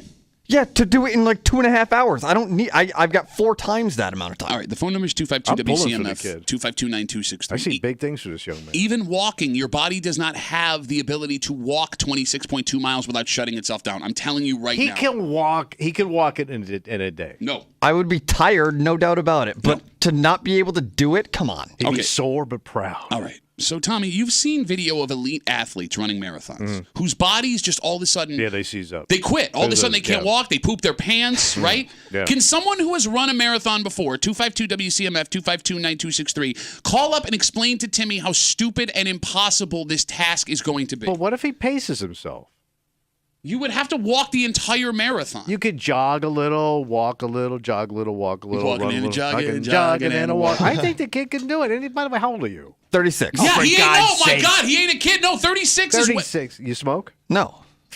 The only obstacle would be boredom. Like, it's boring doing that. I can do that. This is also dangerous You shouldn't try. Timmy should not try to do this in the shape that Timmy is in right now. Like you just He said. ain't got any body fat on him. Look, man, he ain't a kid anymore. He's in his late 30s. Yeah, but he kind of lives. He's still kind of a kid. He lives like a kid. He doesn't have any direction. No, he lives like a kid, but his body is not a kid. You don't have a kid's body anymore, man. You don't have a kid's body. You have a man's body. No, bro, this ain't a situation where you're like 14 years old and you can just get out of bed and go forever and ever and ever. He's becoming an old man. You know, as a boxer, yeah, you're supposed to encourage other athletes, not be a downer. No, that's why I'm telling him. That's my job. That's why I'm telling him be safe and don't do this because. Okay, you went and did that whole boxing match, right? Yeah, and you hadn't boxed like in that kind of collegiate atmosphere in how long? Since I was 18. Hey, you weren't going to listen to anybody. You were damn hell's bells. You were going up in there and making a dang fool of yourself. Here's the difference, man. In front of the whole damn student body. I trained. And all those old Italian men. I trained twice a day, 6 days a week for 3 months. And even when I got in there for 3 2-minute rounds, I was ready to die by the end of it. You did great out there. Thank you. But we all pushed and encouraged you. No, we never said anything negative. No, if he was going to train, like if he was going to take 3 months to train to run a marathon, I would be behind him 100%. This is stupid. It's arrogant. It's dangerous. And don't encourage him because if something happens, you got Timmy Blood on your hands, buddy. Nobody cares about Timmy Blood. I love how you say that while he's on the phone because you're a giant coward, you coward. 252-WCMF, 252-9263. Terrible Time Timmy filling in for Kimmy this week while she is in Palm Springs, California, which we figured out based on a post she put up on Instagram. He's going to run a marathon at the end of the month. Like a man. 26.2 miles. He has not trained a second. And the only reason he's doing this is because he believes that because of people he knows in the past that have done it, he has the ability to do it. Let's talk to Chris. He's on CMF. Hey, Chris, what's up, buddy? There's no way this is happening. Wait. So you say there's no way this is happening? No way this is happening. I've done it before. I say he either walks most of it or he's throwing up by mile 8. You've done it before, but I can't. What does that mean? I trained 100 miles a week for years, and I finished it. 100 miles, you only have to go 26.2. It's a waste of time. Well, this is what you're dealing with, Chris. Like this, and he's serious, by the way. He's not even being a dick. This is his legitimate logic in his head. Timmy's right. He overshot by 75 miles. Shut up. Hey, Chris, can I ask you a question? I get the wanting to see if you can do it. Like it's the sense of accomplishment of finishing this marathon, and that's awesome that you were able to do it, Chris. Yeah, that's great, man. But can you try to describe to folks who have never done this before the agony that it puts on your body while you're doing it? I lost 7 pounds during the race, and I was drinking and eating along the way. It absolutely destroys your body, and I couldn't get out of bed the next day. My body's already destroyed, and I'm ready to take 2 days off. If you lose 7 pounds, that's 10% of your body weight. So? All right, so Chris, I mean, by the way, can you tell him how dangerous this is, too? It can be dangerous. I mean, for the most part, he's a younger guy, so I don't see too many issues with that. All right, go. He's 36. He's not a younger guy. Chris, how old were you when you did it? I am when I did it. How old were you? I was 40. You were 40? Okay. I was 40. All right. And he pushed himself. He trained for years. Hundreds of miles. By the way, Chris, did you do it again after you did it the one time, or were you one and done? Nope, I've done it a few times. All right, look at Chris go. Ooh, I'm Chris. I'm a runner. I'm elite. Wait, but you're encouraging Timmy to do it. Yes. I don't understand why you're coming down here. I'm just want to mock people. Okay, Chris, thanks for the call, buddy. Really appreciate the information. Have a good day. You too. All right, so he's not necessarily saying no. No, he said no shot. He said don't do it. What a waste of time, 100 miles. Why? Shut up, Timmy. Oh, my God. Why are you... Bro, I'm saying this is somebody who semi-cares about you. Semi-care? What an off backhanded piece of crap compliment. You're encouraging him to go hurt himself. Back to me 100%. Might even throw a little. I might even sponsor the kid. 252. It's not like a fundraiser. By the way, which marathon are you running? The Buffalo Marathon. It's not even so like they're gonna have to bring him back in an ambulance to Rochester eventually. 252-WCMF, 252-9263. Terrible Time Timmy, with no training, believes at the end of the month he is going to run the Buffalo Marathon because people he knows that have done it before, he thinks he can do more than they can do. Let's talk to Mark. Hey, Mark, how are you, buddy? Hey, good morning, fellas. Yeah, so he's got this 100%. I love his confidence. And these running dicks, there's nothing. Just put one foot in front of the other. Just do it a little faster. It's fine. All right, Mark. The other day, it was raining at Wegmans. I ran all the way up to my car. I got a little winded, but I made it. See? It's that easy. That's what I'm saying. All right, Mark, let me ask you. Easy. Mark, now I know you've lost some weight, and we're happy for you. We're proud of you, buddy. This is Party Boat? Yeah, Party Boat Mark. Mark, give me a height weight for me real quick. 5'10", 268. Okay. Man, you're still packing it in, brother. I am, but I'm getting there. All right, Mark, so at 5'10", You're a big old muffin boy. At 5'10", 268, how far, miles-wise, do you think you can run before you'd shut down? Maybe a quarter of a mile. But he is. I mean, look at the kid. He's built for running. He looks like a Kenyan, but different. He's built for running. He looks like I'm missing that one thing. Yeah, I can't put my finger on it, but there's something different between Timmy and a Kenyan. By the way, if Party Boat Mark ever gives you advice, right, the smart thing to do is do the opposite of what Party Boat Mark tells you to do. He didn't give me advice. It was a vote of confidence. There's a difference. Mark, thanks for the call, buddy. Have a good confidence is everything, guys. You know that. You know that confidence opens the doors to everything. It's 90% of the game, man. Mark, thanks for the call, buddy. All right, here's why confidence is not everything. Why? The arrogance of dudes is one of the most amazing things in the world. Mm-hmm. So Timmy believes he can pull this off only because he believes he can pull this off. And if Timmy thinks this way, that means there are plenty of other men listening to this show that believe they can do the same thing. And being able to run a marathon with no training sounds stupid. But it's not even the craziest arrogant man thing we've seen. For example, a study from a few months ago revealed that almost half of all American men believe they could land a plane in an emergency situation with no training. I mean, be talked down by the tower or just do it cold? Either way. Well, either way. Well, I mean. You're kidding me. To their point, as ugly as it may be, the plane will land. Oh, it does say with no training, so maybe it means without the tower. The plane will land. Okay. It's just may not kind of how you envisioned it. I want to read you that statistic one more time so you can fully wrap your head around what this means. Almost 1/2 of American men, which would be around 75 million people, believe they can land a plane with no training. You know why? Why? Gamers. They all did this flight simulators when you got your computer and you thought you could land a plane. I'll tell you what it is. It's idiots like you that watch like Airport 75. Yeah, Dean Martin landed that plane drunk and he knocked up the chief stewardess. She was a doll, too. 1 in 20 American men. Yeah. You ready for this? 1 in 20 believe they could beat a grizzly bear in a bare knuckle fight. No, come on. Hand to God. You can go look up. You can Google the statistics yourself. 1 in 20 American men believe they can take down a grizzly bear with their bare hands. So bare fist against bare paw. Bare fist, bare paw fight with a grizzly bear. Yeah, you get dead. To put that into context, if you work with 40 men today, statistically, 2 of your male coworkers believe they could walk into the woods, kick a bear's ass, and be back for lunch. So don't sit here and be like, oh, confidence is everything. No, you can't land a plane, you can't fight a grizzly bear and win, and you can't run a marathon with no training. That's not true. But, I mean, it's nice to know that guys feel confident about themselves. No, because that's how you die. But it's also how you thin out the herd. Okay. Between marathons and grizzly bears. Marathon and grizzlies always get me down.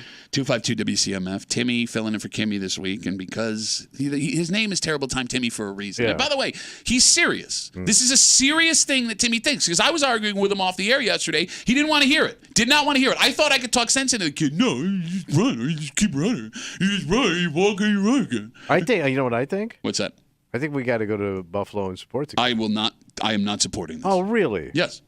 Everybody supports you and all the cockamamie things you do. I don't want him Your comedy shows, those were marathons. Everybody wanted you to die. 252 WCMF. Terrible Time Timmy plans on running a marathon at the end of the month with no training. Danielle is on CMF. Hey, Danielle, how are you? Good. How are you guys? Good. What do you got?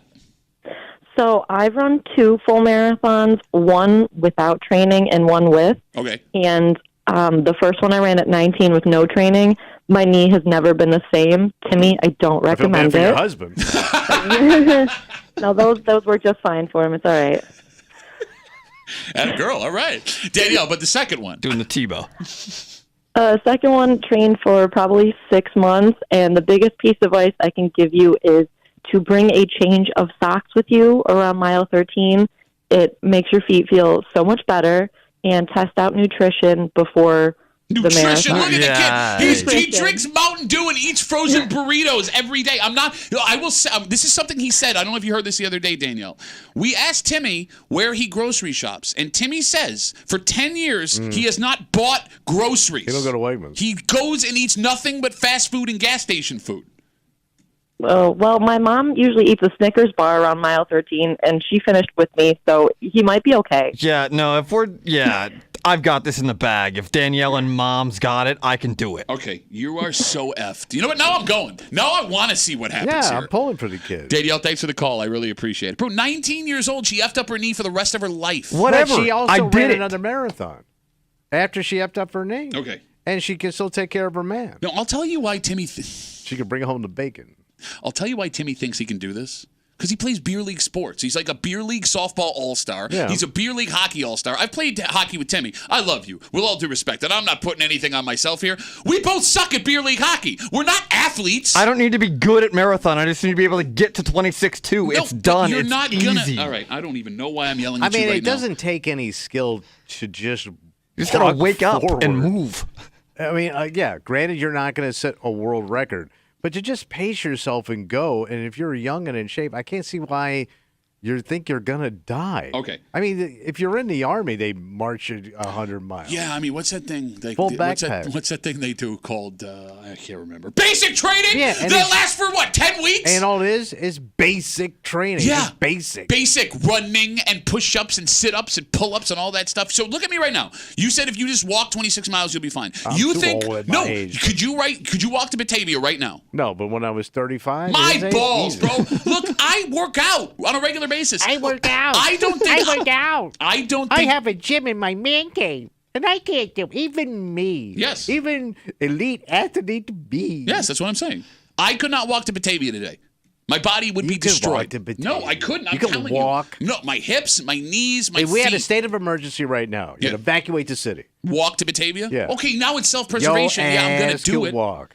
It's all self-preservation because I said I could do it, and now it's my own ego and hubris. Fighting you. I'm going to do it. All right, let me put it this way. I know there are people listening that have gone to like Disney World, right? Like, well, Yeah, think you of- you probably walk that much with your kid. You all don't. day. You don't walk that much with your kid. That's my point. You don't walk anywhere close to 26.2 I miles. bet you do 10 miles at Disney. You don't even realize. And that's and you're stopping and you're sitting and you're Have the eating and game you're done. drinking and you're still ready to die at the end of the day because But your that's mostly body 'cause is you're kids. racked with pain. That's because you're kids. You're encouraging this kid to do it because you want to watch him hurt himself. No, I don't. Yes, I want to you do. see him win. He's not going to win. He's gonna. You know what he's gonna win? What? Personal pride. Timmy? Yes. What? Personal pride. Okay. And I know what happens What? because you don't want him to do this for another reason. No, what? A workout boy just got showed up by terrible time Timmy. No, I want him. I work out. I struggle every day. No day off. He has nothing but days off. And he's one day on, and he's gonna crush it. He ain't gonna And do he's it. gonna walk in here, It ain't and gonna happen. he's gonna douse your little flame. First of all, he's going to roll in here after what happens to his body when they have to get him a new chair. You know what? I'm not worried about the next day. Okay. I know what? I'll wheel you in with pride. Thank you. Facebook messages We coming got a in. ramp. You could always get us at WCMF for the Break Room Facebook page. This comes in from Dave. Dave says, this kid is an idiot. I trained for 6 months, ran miles every single day. My body from training was just beat up. The actual race was the hardest thing I've ever done in my life, and I was in the service. Ooh. Okay. That's what he says. Hold on. Well, congratulations The and thank service you. had to be harder than a marathon. I don't know. Maybe he was in the service and didn't get Right. deployed. I don't Right. know. He says there's no way he finishes this, and he will hurt himself even walking 26 miles. I don't mind being hurt. I can finish Attaboy. it. Tell him. 26.2. Done. Book it. Brian writes us on Twitter, Timmy looks like the kind of person who would attempt this in Converse All-Stars. He absolutely does. Yeah, what are you wearing to run? Probably these. You idiot! You idiot! Those are fine. They're Nice sneakers. shoes. They're How just old are those? 4 months. Oh, that's good. Bro, those aren't running shoes. But they're broke in. I'm not running. I'm finishing a marathon. All right. It's a complete different perspective. All I have to do is wake up and it's You know, done. this whole sneaker game is so blown out of Here we go. proportion. Look, is it? Hey, look at those old basketball, like the 56 Celtics. Sure, yeah. They just had on regular-ass sneakers. Some of them were wearing wingtips. No, I hear you, man. And their knees and backs and elbows and all that stuff worked out totally fine Okay, for them. as they were old men. They lose like 6 inches a year in height. Phil Jackson's 4'9". Do you know that? I didn't realize. You can turn me into 5'6". I still ran a marathon. So why? Who cares? Timmy, and that's the thing. No one's even going to be impressed. Phil Jackson. What's that? Now I can dunk on Phil Jackson. But you can't dunk on anybody. Look, man, and that's what's funny about this is we talk about Timmy saying he's going to run a marathon with no training at the end of the month. No one's even going to be impressed. I'm impressed. No, you're not. But you know what you're going to get, Timmy? The ladies. Do you think women are impressed by marathon runners? Those jogging honeys going to be waiting for you. Timmy just said the reason he thinks he can do it is because all his friends who have done it are busted. You're going to get some tail, bro. Okay. It's true. Get you some tail. I actually talked to somebody who just completed the London Marathon, and she said, if I can do it, you can do it. Okay. She did it in 4 hours and 2 minutes. All I have to do is finish. Okay. It's so easy. I cannot wait to see what happens. And by the way, if you're looking to be a board op here at WCMF, we're taking applications starting now. Let's talk about actual athletes. Okay. Because last night, your Rochester Americans went on the road, Game 3 of their playoff series against the Syracuse Crunch in the first round, and it did not go well. It sounded really bad. Well, look, man, it was an amazing game, and the way that it ended was once again controversial. However, there is one man this morning who has a right to be furious. Okay. And when it comes to this position in hockey and other positions like Timmy, like starting pitcher or closing pitcher in baseball, right? How some of these guys aren't ready to punch every one of their teammates in the face. Because what happened last night, this guy has a right to never want to talk to his teammates ever again. Oh. And we'll tell you what happened next here in the break room on 96.5 WC.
Tough night for your Rochester Americans last night. Damn it. And Saturday night, they are up against it, season on the line. The game was one for the ages, and one performance was like one we haven't seen in decades. Really? And this man who had that performance in this loss has a right to want to punch every guy he plays with right in the face.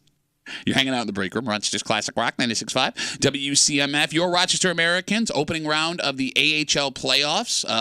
Lost last night to the Syracuse Crunch 2-1 in double overtime. Damn. So that's those full periods of overtime? Yeah. Well, so they went 1.5, right? How late in overtime did they score? I think it was with 8 minutes to go. Yeah, so it was 32 minutes of overtime-ish. Okay, so the Amerks are now facing elimination in this 5-game series in Syracuse on Saturday. They need a win to get back to Rochester next weekend and then a win at home to move on to the next round, which isn't out of the question. We see this happen in AHL playoffs. But backs against the wall. Yes, you have to win or it's over. The frustrating part of last night's game, if you didn't listen to it on our sister station 95.7 The Fan, Amerks goalie Devin Levi, who is supposed to be a somebody, he was the Sabres starter at the beginning of the season, a young guy, had the game of his life. Really? He made 60 saves. Let me say that again. Devin Levi made 60 saves. So what's the average amount of saves a goalie making a night? 25 to 30? 25 to 35 saves. Right. So he doubled his output. Made 60 saves over 4.5 periods. And the only reason the Amerks were even in it last night, Timmy, you can back me up on this, was the way that he played. The kid was a wall. He's a superstar. And not only did he make 60 saves over 4.5 periods in a 2-1 double overtime loss, the rest of the Americans could only manage a goal on, it was 30-something shots last night over 4.5 periods. So Syracuse outshot Rochester by 30 shots. So they doubled them up almost, and so they dominated, except for this kid. You got with Devin Levi standing on his head to keep him in it. Now, I know he doesn't feel this way, but how does Devin Levi not despise everyone he plays with right now? You have to, because like if I'm this kid, and I just stood on my head and did all this, and you guys blew it, and if I don't get called up, I'm pissed. Well, I mean, he was the starter. But I'm like, how am I not going back up? What else I got to do? Like, I'm doubly pissed. You guys didn't help me out, and I'm not getting a call from upstairs. Okay. I am pissed. I appreciate you trying to jump in here, right? It's like when a dog. Common sense. No, it's like when a dog sees people walking one direction and they just want to be part of the club. Yes. Yeah. But like hearing you talk hockey. It pisses you off because I'm right. You're not. Well, no, because he's got nowhere to get called up to. What is he going to do? Next year. Okay. There's a goalie that's playing. It doesn't matter. I'm not going to have this argument with you.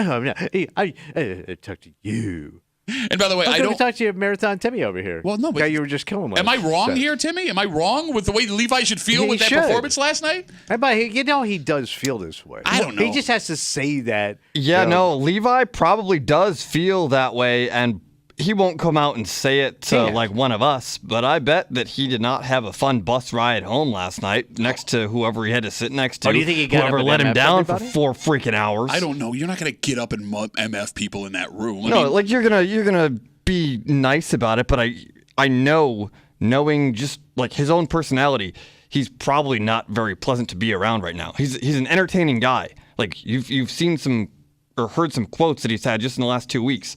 He was horny to win last night, and it didn't happen. Oh, that kid. Yeah. Horny boy. He's an honest guy.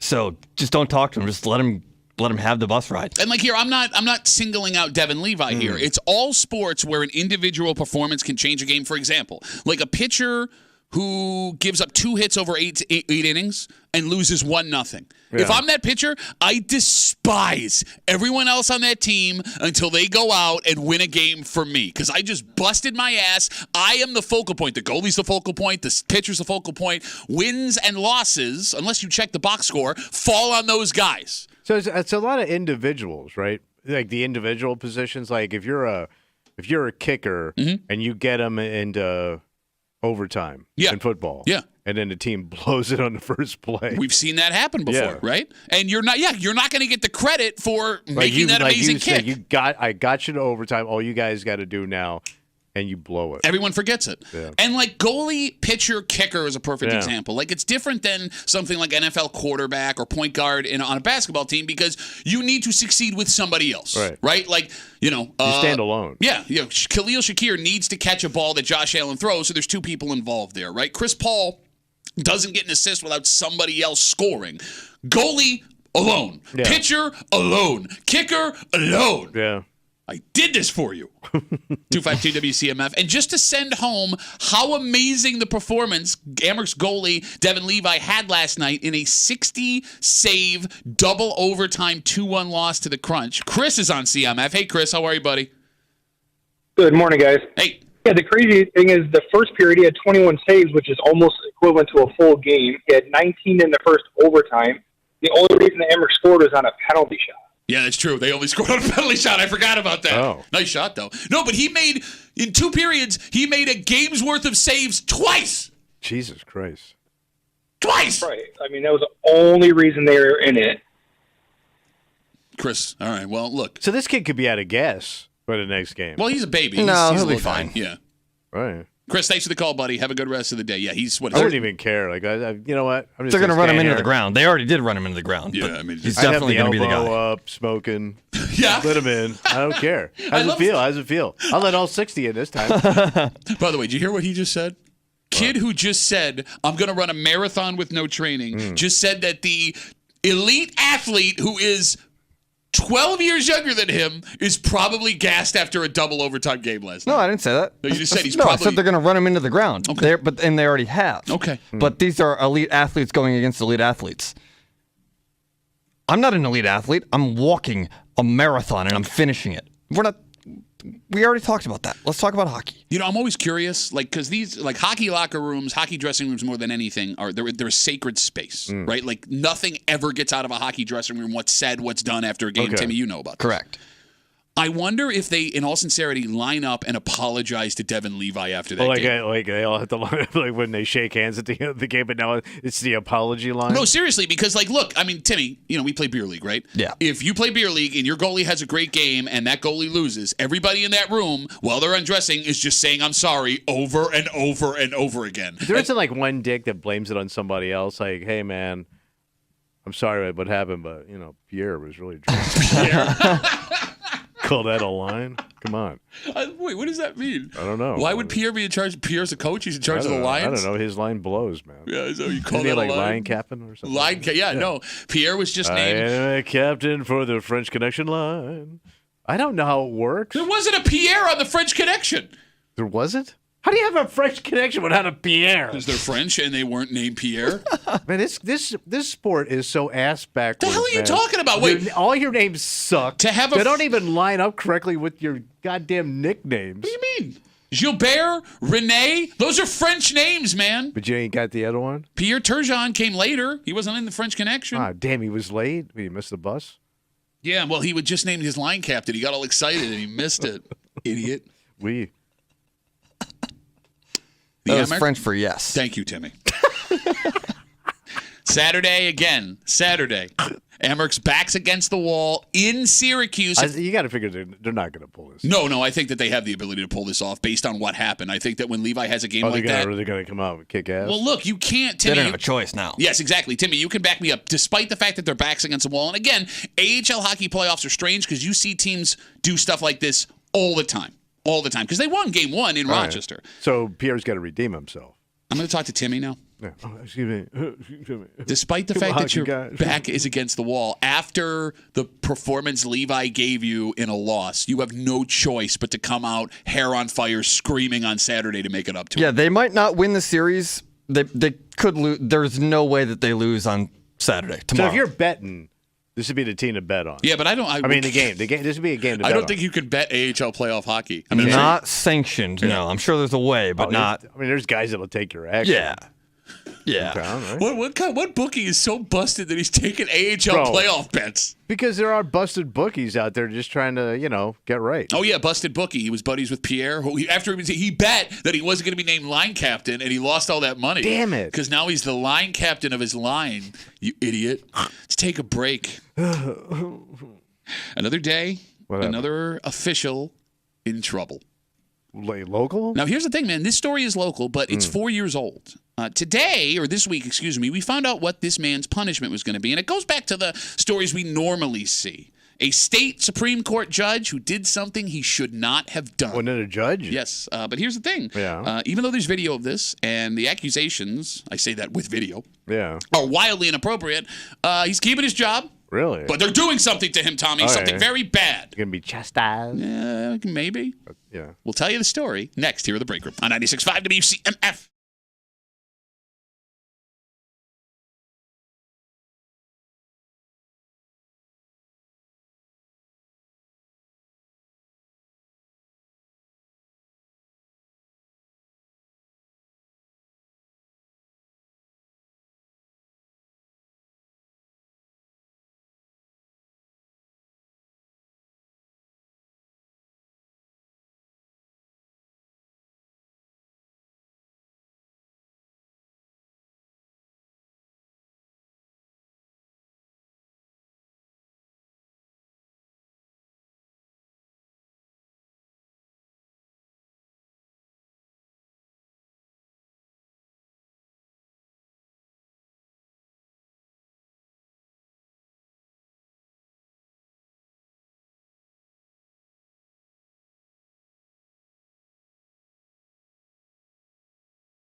Tommy, you do something wrong, there's a consequence. Oh, yeah, you got to pay the man. Well, for most people.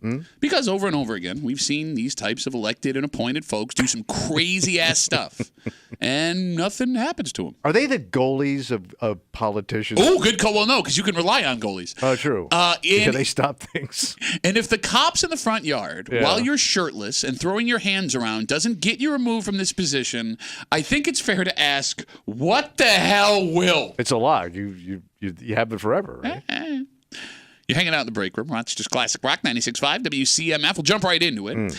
Mark Grisanti is a state Supreme Court judge here in New York. That sounds pretty high up. It is, and he lives just west of us. You supreme. This week, we found out what punishment he would face for an incident that happened all the way back in the year 2020. What did he do? Well, it's described as a brawl with his neighbors, and that's how it started. There is video, body cam footage from a police department that shows the shirtless state Supreme Court judge out in his yard. And no, I'm not kidding. If you want to go find the video, you can go find it yourself on Google. Right. He was wearing a white tank top during an altercation that was ripped from the top. Yeah. So his nipples and belly are out. Right. The tank top is down now around where his shorts are. And the robe's probably in the bushes. Tommy, he's the type of guy that maybe should have gone and gotten another shirt as fast as he could. Okay. You know what I'm saying? Not the most fit judge? No. I think he went into judging because of the robe. Okay. Forgives all sins. Eventually, during this alleged neighborhood brawl, the police showed up, and one of the officers decided to place the judge's wife under arrest. When that happened, the state Supreme Court judge is seen shoving the police officer arresting his wife. Okay. He shoved a police officer on camera. Wow. He's also accused of threatening the officer, stating, "You're going to be sorry," along with saying, "My son and daughter are both police officers." Now, despite... Wait, his kids are cops. Yes. He's a judge. Yep. And he's on video shoving a police officer. Shirtless. And I will say this. He does seem like the type of guy where if he was going to shove his son or daughter as police officers, he would have a shirt on, which I think is special treatment. Right. Despite clearly shoving this cop on camera and being placed in handcuffs while being briefly detained, this state Supreme Court judge was not charged with a crime. How you assaulted a police officer? Yeah, you would think so. Right? He wasn't. I mean, it's on video. How is that not a thing? Well, he wasn't charged. How? I am telling you the information that I have. However, after all that went down, he still had the chance of losing his position as a state Supreme Court judge, and that would be totally understandable. So, this week, the Mystery State Committee on Judicial Conduct, whatever. Oh, yeah, that's committee. After 4 years, finally made a decision. Yeah. And they have decided he will be censured. Which just means nothing, right? Yep. You just get publicly scolded. Yeah, they say, hey, you shouldn't have done that. So he's going to be censured, and that's it. So... Wow. Now you talk about privilege. He gets to stay on the state Supreme Court. How you're not arrested? Not even and charged. not doing like serious time. Now, he was detained, but again, not charged with a crime. Because I'm guessing as soon as I put my hands on a police officer, I'm going to jail. That would make sense to me. Like I'm going to have to lawyer up big time just to keep my ass limited time in jail. Yeah, but here's the thing. It turns out in the moment they found a judge who said no big deal. Wow, look at that. So no big deal? The shirtless man... seen on video shoving a cop while telling him you'll be sorry, not only was not charged with a crime, he gets to keep presiding over cases on the state Supreme Court. So he was right. You'll be sorry. I'm going back to work. And Tommy, it's an interesting story this week because it brings together one type of story we see all the time for some reason and another one that has dominated the news cycle for the last, 7 days. Yeah. Cops being treated poorly by elected and appointed officials where nothing happens to them. Right? So you got that. And judges being crazy. Yeah. Because if you're a regular listener of the break room, you know that judges in upstate New York, they be crazy, Tom. They're a cup of crazy. We got accusations of stalking, judges arrested for drugs, for allegedly trying to run downtown workers in their car. Everything that happened with Judge Leticia Estacio all those years ago. There was that one town justice who beat himself over the head with a toilet seat on the steps of the courthouse, called the police to say he was attacked by 2 men, and then admitted he was his own toilet seat assailant. He beat himself with a toilet seat to get his hands on prescription medication. And again, I am not making that up. You can go Google that story yourself. And we could keep going, Tommy, but Jolene has to be here at 10 a.m. Yes. Like it's almost like every one of these guys could be a Netflix series. Yeah. I would watch. And it's happening over and over and over again in upstate New York. Mm-hmm. And there is no explanation as to why, other than it feels like maybe they think they can do whatever they want and skate on it. Yes. And then you see a story like this and go, well, maybe they're right. Yeah, I mean, it's arrogance and power. Yeah, you see a story, what happened in the last week, and you go, maybe they're right. That's about as arrogant as it gets. I mean, Tommy, the theme for these judge stories and officials treating cops poorly, there is no accountability. Because they're the ones that have to do the accounting. Uh-huh. I believe the saying is, who will watch the watchman, Tommy? Ooh, apparently nobody. And look, they do something wrong. They lay low for a little while. Maybe they issue an apology. Some mystery board rules on how it should be handled 2-3 years later, and then nothing happens. Right. Nothing happens. And we sit here and we do this show and we laugh at the situation because let's be real. Again, as we tell this story about State Supreme Court Justice Mark Grisanti, who back in 2020 was involved in what the Buffalo News called a brawl with his neighbors. This happened just west of us.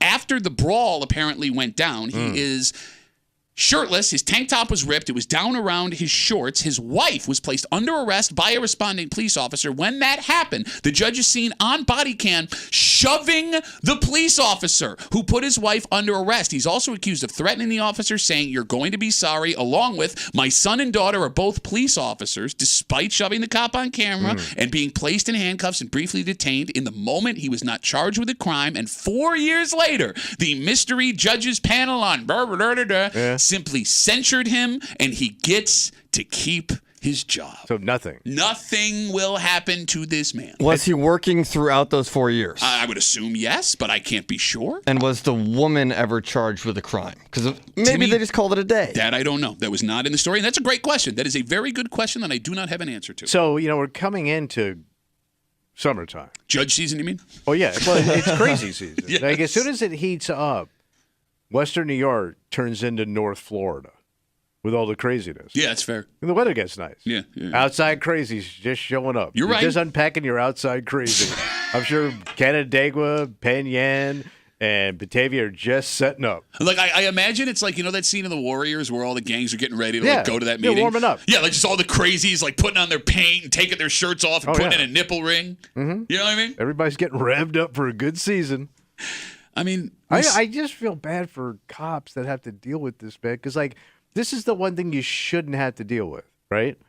These guys are supposed to be on the same team. Yeah. I shouldn't show up at your house and have to deal with that. Well, hold on. To say that judges and DAs and police officers should be on the same team isn't it? That's not quite the thing. The judge is there to preside over who makes a better case. But you know the law. You know what's going on here. That's a better way, yes. Common sense. Yes, okay. You understand what the consequences could be if you were a normal person. You know what you're doing because this is what you deal with. Exactly. I don't get it, man. Bro, I'm with you 100%. You watch that body cam footage from Sandra Dorley last week, and you watch the way she reacts, and you scratch your head as to what the hell's going on here. And you watch this video of this shirtless judge shoving a police officer when both his son and daughters, according to the audio, are police officers. I also don't respect my children. Thank you for your service, sir. I mean, it's funny because he's a shirtless fat judge. Yeah. Reacting the way that he is. But when you take away the video, it's super frustrating. Yeah. Especially because, to your point, there are never excuses for why their behavior is so bad. There is no excuse to be shirtless and shoving a cop in your front lawn. Yeah. There is no excuse to not pull over and then berate a police officer in your own garage who's trying to write you a ticket. There is no excuse to beat yourself over the head with a toilet seat. There's not a gray area here. No. I know I could never be a cop, but now I know I really could never be a cop. Why is that? Because as soon as I pull in that driveway with these people, the taser's out. Oh, for God's sakes. Let me just zap you, then we'll talk. I'm like, zap up front, talk later. Yeah, I look at this, I go, you got to have the most self-control, man. I don't know how you do it. Look, I mean, to your point, if we're going to talk about how things were handled, and it's funny you bring this up because it actually goes with another story that came out yesterday, you know, with the whole Sandra Dorley situation and her apology to her and the one interview she does with one station in town, which has set off anger for other stations, not because they didn't get the exclusive, but because they have questions they would like her to answer, right? That's being open and honest, which you should be as a DA, and she refuses to do interviews with anybody else. In fact, how about this? Quick sidebar. The Democrat and Chronicle, the paper, reached out to Sandra Dorley for an interview. Right? She gave them a statement in an article, which is essentially her apology again. So, thank you. Glad we got that. Breaking news. But yesterday, the Webster Police Department finally issued a statement as to what happened with Sandra Dorley on the body cam footage. And I'm paraphrasing, but the chief essentially said, we're proud of the way that our officers reacted because they kept the situation low. Yeah, they brought the temperature of the room down. Yes, exactly. In an unwinnable situation. There was no way that things were going to end well for anybody in that situation. And I understand that there are people upset with the way that she was treated because they think even her getting the grace she got from those cops is inappropriate because if it was anyone else. But again, to your point, you put these people in an impossible situation. Because, like, bro, if I'm in a front yard trying to arrest somebody after a scuffle, somebody called 911, and I get shoved by a shirtless man. I'm pissed. I don't care who you are. And forget tasing. I'm putting you in cuffs and we're charging you. Because that's what you do. Unless they're a judge or a DA or they have a toilet seat and bad intentions. And, like, let's also... Judge Crapper? Can we also point out, too, if you're in a story that gets included with a man who beat himself over the head with a toilet seat to try and obtain prescription judge while being a sitting town justice. You messed up bad. Oh, yeah. And by the way, that toilet seat judge was removed. He was no longer a judge. Yeah. So that guy, not working. The other two stories, still working. Still doing it. They'll ride it out. People stand behind. You know, you're being a bunch of babies. She had one bad day. One bad day. We've seen one day of her on camera, and that was the bad day she had. What are the odds that the one bad day she's ever had just happened to be on a police body cam? Poor woman. All right, so moral of the story. If you it's going to be a judge. If you see an angry, shirtless judge approaching you, run because whatever they do to you, or consider them dangerous. Yeah, it'll be totally fine. You're the one that's getting in trouble. All right, let's take a break. I mean, just neighbor problems in general, Tommy. Oh, yeah. Like your neighbor doesn't have to be a judge. It can still get dangerous, and that's the situation we have coming west of us here. And you love to believe that there's nothing a woman could have in her hands that would make you feel scared. Unless it's divorce papers. I'm here to tell you, in this story, you wrong. I wrong. Oh, you big time wrong. And we'll get into it next here in the break room on 96.5 WCMF.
You know, Tommy, you just said it. What's that? With the weather nicer now. Oh, yeah. There's one story we're going to see much more of. Pass around a cup of crazy. Neighbor issues. Mm-hmm. And things have started with a bang because it's going to be hard to beat this story, both literally and figuratively, coming from just west of us. So this is fresh summer crazy. You got it. And we're not even in summer. We're barely in spring, buddy. Right. You're hanging out in the... Are we in spring, technically? Yeah, we're spring. Yeah, About right. a month in. Yeah, you're right. I'm sorry. You're hanging out in the breaker. Rochester's Classic Rock 96.5. WCMF, the voice you heard correcting me. Terrible time Timmy. He is in for Kimmy, who we discovered is in Palm Springs, California. Mm-hmm. We were wondering for 3 days, even though she told us multiple times before she left, for like a month. And we only know that not because any of us reached out to her, even though we keep saying we should. She posted a picture on Instagram and tagged where she was, so the mystery has been solved. We're still not entirely sure when she gets back. Right. Definitely not Monday, because you're back Monday, Timmy. I will be here Monday, yes. But you said maybe Tuesday. That's up to her. Okay. Well, I guess if her flight runs late. Yeah, Gotcha. she'll be home Monday. Whether or not she feels like hanging out with you guys Tuesday morning. If this kid is in town on Tuesday and she ain't here. All right, so this story, Tommy, What happened out in Batavia. Oh, that's crazy town. It is, man. Walking distance. Shut up. Authorities were called to a neighborhood after reports of one neighbor going after another neighbor. Wow. Police say a 39-year-old woman went to her neighbor's home. Oh, I may know this chick. Damaged his door. Damn, a door damage. And then threatened to kill him with a hammer. Oh. So did she must have used the hammer on the door first. That would make sense. Right? Yeah, but I think you kind of glossed over that last thing I just said. Well, if you're attacking my door with a hammer, I got to figure I'm next. No, but she didn't threaten to stab him. She didn't threaten to shoot him. She threatened to bludgeon him to death with a hammer with her bare hands holding a hammer. So she was commencing to a hammer. According to the allegations, a 39-year-old woman. That's a sassy kitten. All right, so if those allegations are not bad enough, please say all of this happened in front of the man's child. Oh. Now, we don't know how old the kid is, but because of that, not only is she facing charges of menacing, she has been popped for endangering the welfare of a child as well. She has a court date upcoming. This would throw a big-time wrench into summer neighborhood plans. Oh, yeah, I would say so. Woman comes to your house with a hammer, threatening to kill you. I mean, you should call the police 100% of the time. Fair statement? Yes. Okay, great. Sure. The question is, would you, Tommy, call the police if your female neighbor threatened to beat you with a hammer? Single me, no. Married me, yes. Are you only calling now because your wife is there and would call without? Oh, yeah. Okay. If your wife said, let's not call, would you fight her to call? No. But that ain't happening. She's not. She's calling. She threatened to kill you with. She's know, got but the I don't hammer in know. her hands on your front step. But you know how I feel about lady violence, and I don't. Maybe she. I'm always gonna give a woman with a hammer a little slap. Put that on a T-shirt. No, I don't know what this. you don't know what she's capable of. She's got a hammer on your front step. I also don't know what she's going through.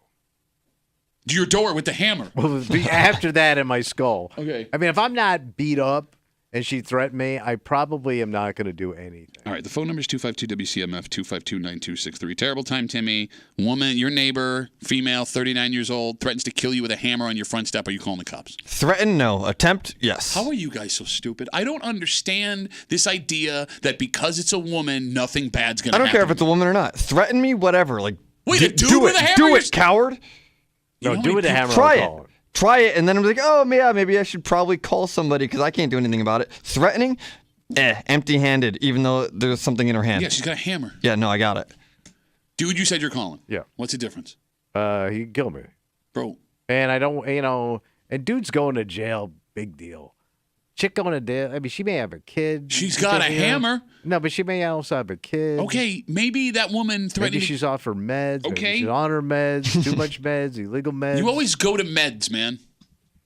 She might have, she might have hit the tequila. Okay. You know what happens to ladies when they get the tequila? What's that? Make the clothes come off, and there's a hammer in her hand. I might just point out, hey, Gal's home, and she thinks you look fat in that outfit. Ooh, she calls you fatty fat. She calls you crazy cankles. I find it Funny.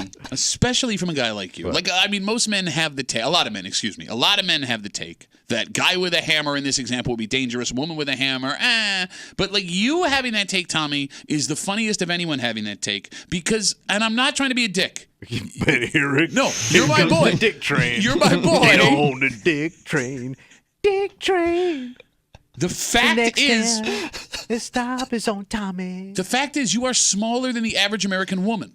What does that say about women these days? I Jesus mean, Christ, even man. height-wise. Could you Google how tall the average American woman? Well, they're getting big because of the milk. Is that what it is? Yeah. Yeah. What happened to you? Did you not drink any milk ever?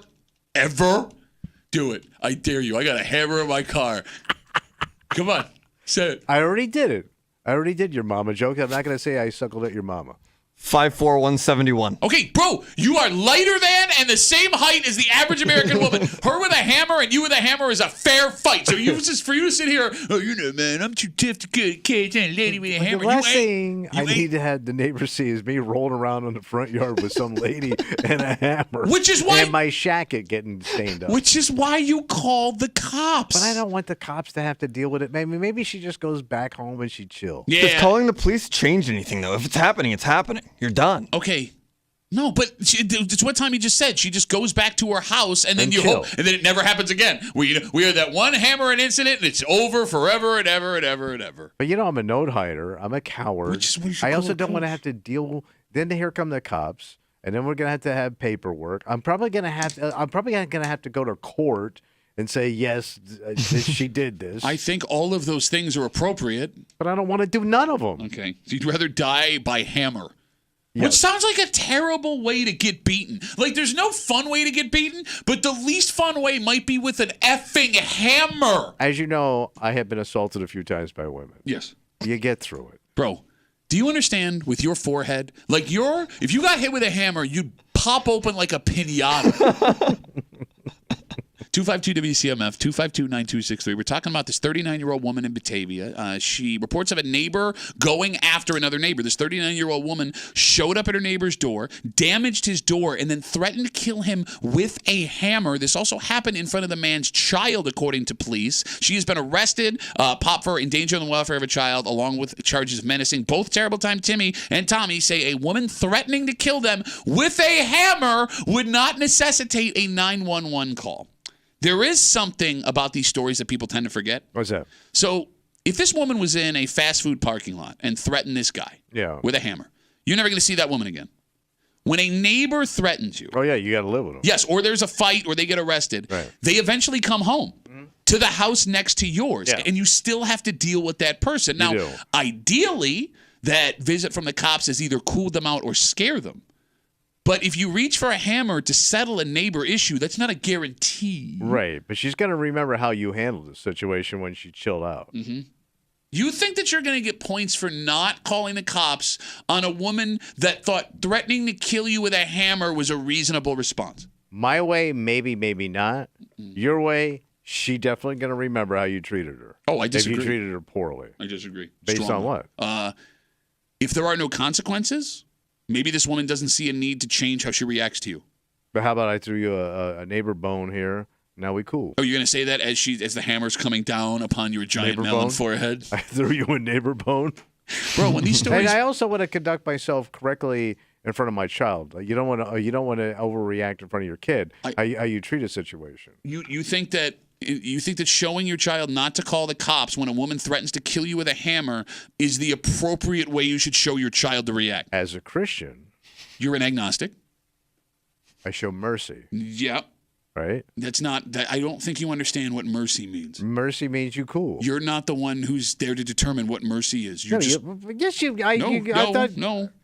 I'm supposed to deal out mercy. So you're going to make yourself a martyr for nothing? I'm a martyr for mercy. No, but you're not. Put that on a T-shirt. No, don't put that on a T-shirt. I don't want to overreact in front of my child. Okay. Again, I will say this. I don't think calling 911 when a woman with a hammer who lives next to you threatens to kill you on your front step is an overreaction. I think that's the opposite of an overreaction. I believe you call that a reaction. All right. I would say, son, we're going to pray for that woman, and we're going to hope that she chill. Because we're agnostic. You know, when these stories pop, you do realize that the people who are making the threats, or like the neighbor who freaks out and comes over and tries. No. I mean, they might be. That's no guarantee either way. Poor thing. But all of those people who are doing these things think they're in the right. I understand. Like they're responding to the thing that you did. Right. What you did has led me to grab a hammer and threaten to kill you with it because I am reasonable, and what you did was not. But I don't think I had the mental capability of talking or fixing this for this person. So, like, or proving them one way or the other. So are you arguing my point now? I don't think I'm capable of dealing with this woman. Okay. But I also don't want her coming back. And I don't think she's got to come back. Yeah. I'd rather just send her on her way. Apologize, whatever you think I did wrong. I'm bad. You good. Yep. Super cool hammer, man. I don't even think they make those anymore. Stanley discontinued that line. And just send her on her. I just want her off my property. So you're going to send her on her way. With her hammer. Take your hammer, go. And she's going to take that long journey down the driveway, 10 yards over, up the driveway to the house where she lives next to you. Right. And she's everything coming back. will be totally fine. But you know she's coming back. She's not getting life in prison for attacking my door. Okay, but she's definitely coming back if you don't call the cops. I mean, in this way, you could at least get a restraining order where if she's on, the second she steps on your property, you can make a call. Those restraining orders don't really mean anything to the crazy person. I understand. I know they mean something to me because I have a restraining order. Look at me. I'm invincible. I have a piece of paper. Ow! Ow! It gives you the ability to make that call if they reach out to you or walk on your property, whereas if you don't, you can't. All right. So I can call the cops back? Yeah. Oh, this is Tommy. Oh, that's Sissy, yeah. Yeah, we're right back to Sissy Town, Tommy boy. I love how, like... Still wearing your shacket, your zip-up boots, Sissy boy? I love how, your like... little door yet? You think... Your tiny little Keebler elf house? I love how you think that... Not even your house? Calling 911 is the line where people would think you're a sissy, right? Like, oh, he's tough. Wait, he called 911 because a woman threatened to kill him with a hammer? What a sissy. I saw him... What if your dad picks up the phone? Yeah, what about it? You that sissy, the bad mouse man on the radio every No, day? he wouldn't say... He wouldn't say that. I'm over here guarding the goddamn baseball field. I ain't got time for this. He wouldn't say that because he'd have a mouthful of roast beef sandwich. What? You got a hammer? Oh, yeah, hold on. All right, here. Your poor dad. Oh, you brought it up. How am I not going to do a mouthful of roast beef joke if you bring up my dad? It's a knee-jerk reaction. You should really think about what you did. All right. Speaking of baseball fields, buddy. And delicious meat. Yes, that's right. The Wings are in town this weekend. Oh, wow. Yeah, big homestead. By the way, they sold something this week food-wise that I'm hoping is becoming a permanent fixture at the ballpark. Something new. I've never seen it at the ballpark before, but it combines Italian and ballpark classic, and it looked delicious. Really? Italian food. Yeah. That's tough to pull up, like at a park. Yeah, well, yeah, because when you throw a bowl of spaghetti, it ends up on your face. We'll get into it next here in the break room on 96.5 WCMF.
Beautiful weekend this weekend. Oh, my God. Summer. Starting tonight, buddy. Yeah. Right? I mean, come on. Mm-hmm. And you could spend it inside like a loser. Right. Or yeah, you could spend your Friday, Saturday, Sunday watching some great baseball, eating some delicious food. Oh, yeah. Hanging out with some Cooper Sewell folks. Cooper Sewell? Super well, cool when you folks. put it that way. You're hanging out in the break room. Rochester's Classic Rock, 96.5 WCMF. The voice you're hearing there, Terrible Time Timmy, in for Kimmy, who is still on her vacation. General manager of the Rochester Red Wings and our close personal buddy, Dan Mason, joins us. What up, Mace? Good morning, guys. How we doing? Great. Good. Fantastic tie, by the way. I Thank loved you. you and Glengarry Glen Ross. My tongue is not working right now, so I'll have to call your mom and tell her I got to cancel. But I was talking to Tommy there. You guys are in town this weekend. Yeah, we are. Starting tonight. Starting tonight, 6:05. We've got it's a Bark in the Park night, so you can bring your dog to the or your mom. ballpark. Okay, what the hell, man? So Bark in the Park, I can bring my dog. Bring your dog to the ballpark. Also, No teacher pooping, no appreciation scooching. night. Teachers, wait, hold on. Wait. Teachers and dogs same night. Same night. Okay, Yeah. all right. Okay. What's Teachers like dogs. Yes, but you're honoring them at the same night. Well, we're not We necessarily. salute our teachers and our dogs tonight. I didn't say we're saluting our dogs. Well, okay. We're just welcoming them to the game. Okay, and the Do a teachers as well. And the teachers. Okay, Yeah. gotcha. Yeah. In that order. Well, maybe the teachers first. Okay, all right, that's a good policy. Let's go teacher appreciation night. All right. And it's a Bark in the Park. Bark in the Park. Okay, can I ask a Bark in the Park question? Because I've always wanted to bring my Basset Hound down, but I'm always afraid he's going to try and eat everybody's food. Do I need a ticket for my dog, or I just show up with my dog? Nope. Just a human ticket. And do I need to do I get to sit in the stands with my dog? Is there a specific Bark in the Park area? We have a Bark in the Park area. We refer to it as the dog pound. Okay. Right? It's the berm in left field plus the grass area in front of the left And field. bring your scoreboard. own damn bags to pick up after your pooch. Do you Thank have you, bags? Tommy. You We don't- have bags, but that would be bring your own. Tommy's right. Bring your own. Calm down, man. Well, no, but that would chap me if I gotta, you're not picking them up after your pooch. And also pick up after your teachers. Hey, have you ever had to? Because like every once in a while, I know it doesn't happen at Red Wings games, but you'll see at sporting events, like fans will get too rowdy and you got to throw them out. Have you ever had to remove a dog from Bark at the Park night? Aggressive dog. I'd have to check with our director of security, but I don't think that's. No, ever I didn't happened. say what was the record for hot dogs eaten by staff. I asked, had you ever removed a dog from the? So no, all right. Wait, No, what's I it- don't think we've ever had to remove a dog. You can't. We have well-behaved dogs. You can't send my director of security dad over to get rid of that dog. Why is that? Because he always smells like roast beef. Like the dog just immediately. All right, so Bark in the Park and Teacher Appreciation Night tonight. Yep, 6:05 tonight. Supposed to be a beautiful night. Oh, yeah. Tomorrow, 1:05 afternoon game. It's our clean sweep day with the city of Rochester. So what happens there? You come to the ballpark 8:00 in the morning. Wait. The game doesn't go off till 1 o'clock. Oh, What hold am I on, gonna do? Tommy. Hold on. Yeah. You get a free breakfast. Wait, free just T-shirt. just go to the game? Free parking. Then you go out and help beautify the city we know and love for a couple hours. Good luck Then you with come that. back, All right. get a free hot dog, get a free ticket to the game, Ooh, and a free Coke. look at that. A Yeah. lot of free in there. Just for a little sweat equity in the morning. Okay. Help beautify the city we all know Oh, and yeah. love. I know. Look, you should. City of Rochester clean sweep. You should do this. You should do this. Yeah, This is a great hey, thing. man, come on. Can I ask a question? Because I always wonder, like, how close you guys pay attention to like holes in your plans, right? Because, like, let's say, Mace, I showed up tomorrow morning at 8 a.m. and I got my free breakfast, and I just went home. Went wander off for a few hours. and I just like kneel in some dirt and then come back. Yeah, is there like a team, or is there like a way to track me to Is there make a sure I'm director? cleaning? Yeah. There's a team leader that Okay. keeps track of Okay. who's there? working and projects and But things. all right, but like, have you ever? You're not going to tell somebody they're not working hard enough for their breakfast ticket, right? Like that's not gonna happen. No, we just All right, no, I mean, we no, like, trust that people are going to put in a little effort. and to you help- should, yes, help beautify the city. No, I'm with you 100%. But these are do-gooders.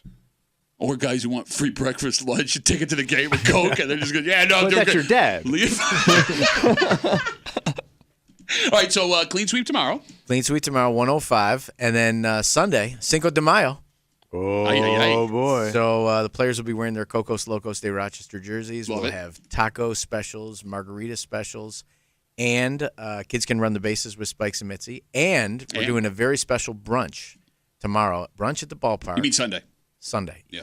I got you. No, Thank I got you very much. Let me I catch you with appreciate it. that. You fall, I catch you. Oh. You turned around, there was one footprint in the sand, and it turns out I carried you the whole time. Wouldn't it be 2 I footprints? appreciate it. No, You were hopping with I was him? hopping with him. That's how All late right. Mace is. But you were saying, Mace, I'm sorry. Brunch on That's all Sunday. right. Brunch on Sunday at the ballpark. You get a ticket in a suite, Club 3000, our largest party suite, and all you can eat brunch. Okay, so featuring. Go ahead. You go. Okay. So I've been sitting here waiting with this wide open, and it smells delicious. This is on the brunch. This is part of the brunch. Part of the brunch. Okay, and it's a buffet, you said? Yeah, all you can eat buffet. Okay. In a suite. Chicken and waffles and bacon and That's your sausage. number is what one. I love chicken and waffles, and I have been waiting to try. Like my mouth has been watering this whole time. That's why I was screwing up I'm going to go in. You ready for this? Yeah, go ahead. Oh, Wow. My God, you're going to get so fat. That chicken is unbelievable. That chicken is so good. Wait, you like chicken? I love And chicken. waffle? Yeah, I love chicken A waffles. buddy of mine's got a suite at the Red Wings. You can just go there and eat all you want. Nothing crazy about it. I think it just, So buy you the guys, ticket. this is a Mother's Day brunch. Well, we're not home on Mother's Day Okay. this year. Oh, so that's why Right. you're doing the brunch. So it's a week early. So bring your mom or just anybody can come out to the ballpark and have brunch at the ballpark in a suite. All you can eat. We got chicken and waffles, eggs, sausage, bacon, ham. There's nothing pastries. more satisfying as a child is watching your mother eat all she could eat. A bloated mom at the ballpark. I'm so full, and I've got a Zumba class Tuesday. I'm going to choke on my chicken and waffle. Bro, this is so good. This is so good. It's delicious, oh right? my God. Okay. So, Tommy, you try it yet, Timmy? Not the chicken, no. It's the first hot meal Timmy's had in 5 days. Yes. You can follow it down his esophagus. No, I tried the chicken. It's very good. It's so funny when Mace, because you always bring stuff in, stuff you guys are doing at the ballpark, and we appreciate it, right? Like Tommy wants to be part of the club, right? So he'll make sure everyone's watching while he tries like the tiniest thing of whatever he thinks is the least healthy. But like, yeah, I'm like part of the cool crew too. This is amazing. You don't know nothing unless you put the chicken over the waffle with the syrup. I'm not a big syrup. Of course you're not, because you have no soul, man. Yeah, no kidding, man. I don't Delicious. like this. I'm not a big sweet guy. Okay, I like the bacon. You try the bacon? I did not. Oh, why? Because you're gonna get fat. Well, no, I already had the chicken. I got the chicken. I can't have the bacon and the chicken. You bitch. What a bitch. A man in a suit and tie brings you chicken, bacon, and sausage. You eat that chicken, bacon, and sausage. I didn't know. It's the polite thing to do. That's all right. No, it's not. Don't let him off the hook. Everybody has the sausage too. So here's what you should do, though. Dunk the bacon and the sausage in the syrup as well. Oh, You ever do that? Mace. That's a power move, right? Mace, Give him diabetes. You knew 300-pound me, man. You think I never dip bacon, sausage, and chicken in maple syrup? He was putting syrup in his Diet Coke. Dan Mason, Red Wings general manager, hanging out with us. Wings in town this weekend tonight, tomorrow, Clean Sweep 105, and Sunday. 105. And Cinco de Mayo stuff.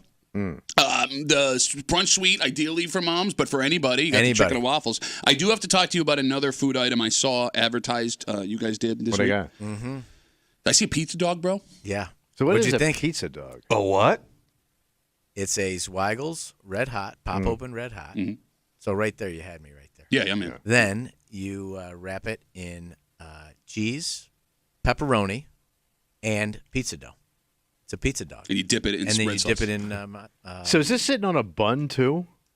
No, the pizza dough So is the dough bun. is the bun. Yeah, Dough is but it the- wraps around like I a gotcha. spiral, not like a bun. So you don't see the dog except on the ends, just the tips. That's too much food. Shut up, man. Again. You get two of those, You right? get two for $12. Wait, who the hell is eating two of those Hello. things? Thank you. I want 4 of them. Yeah.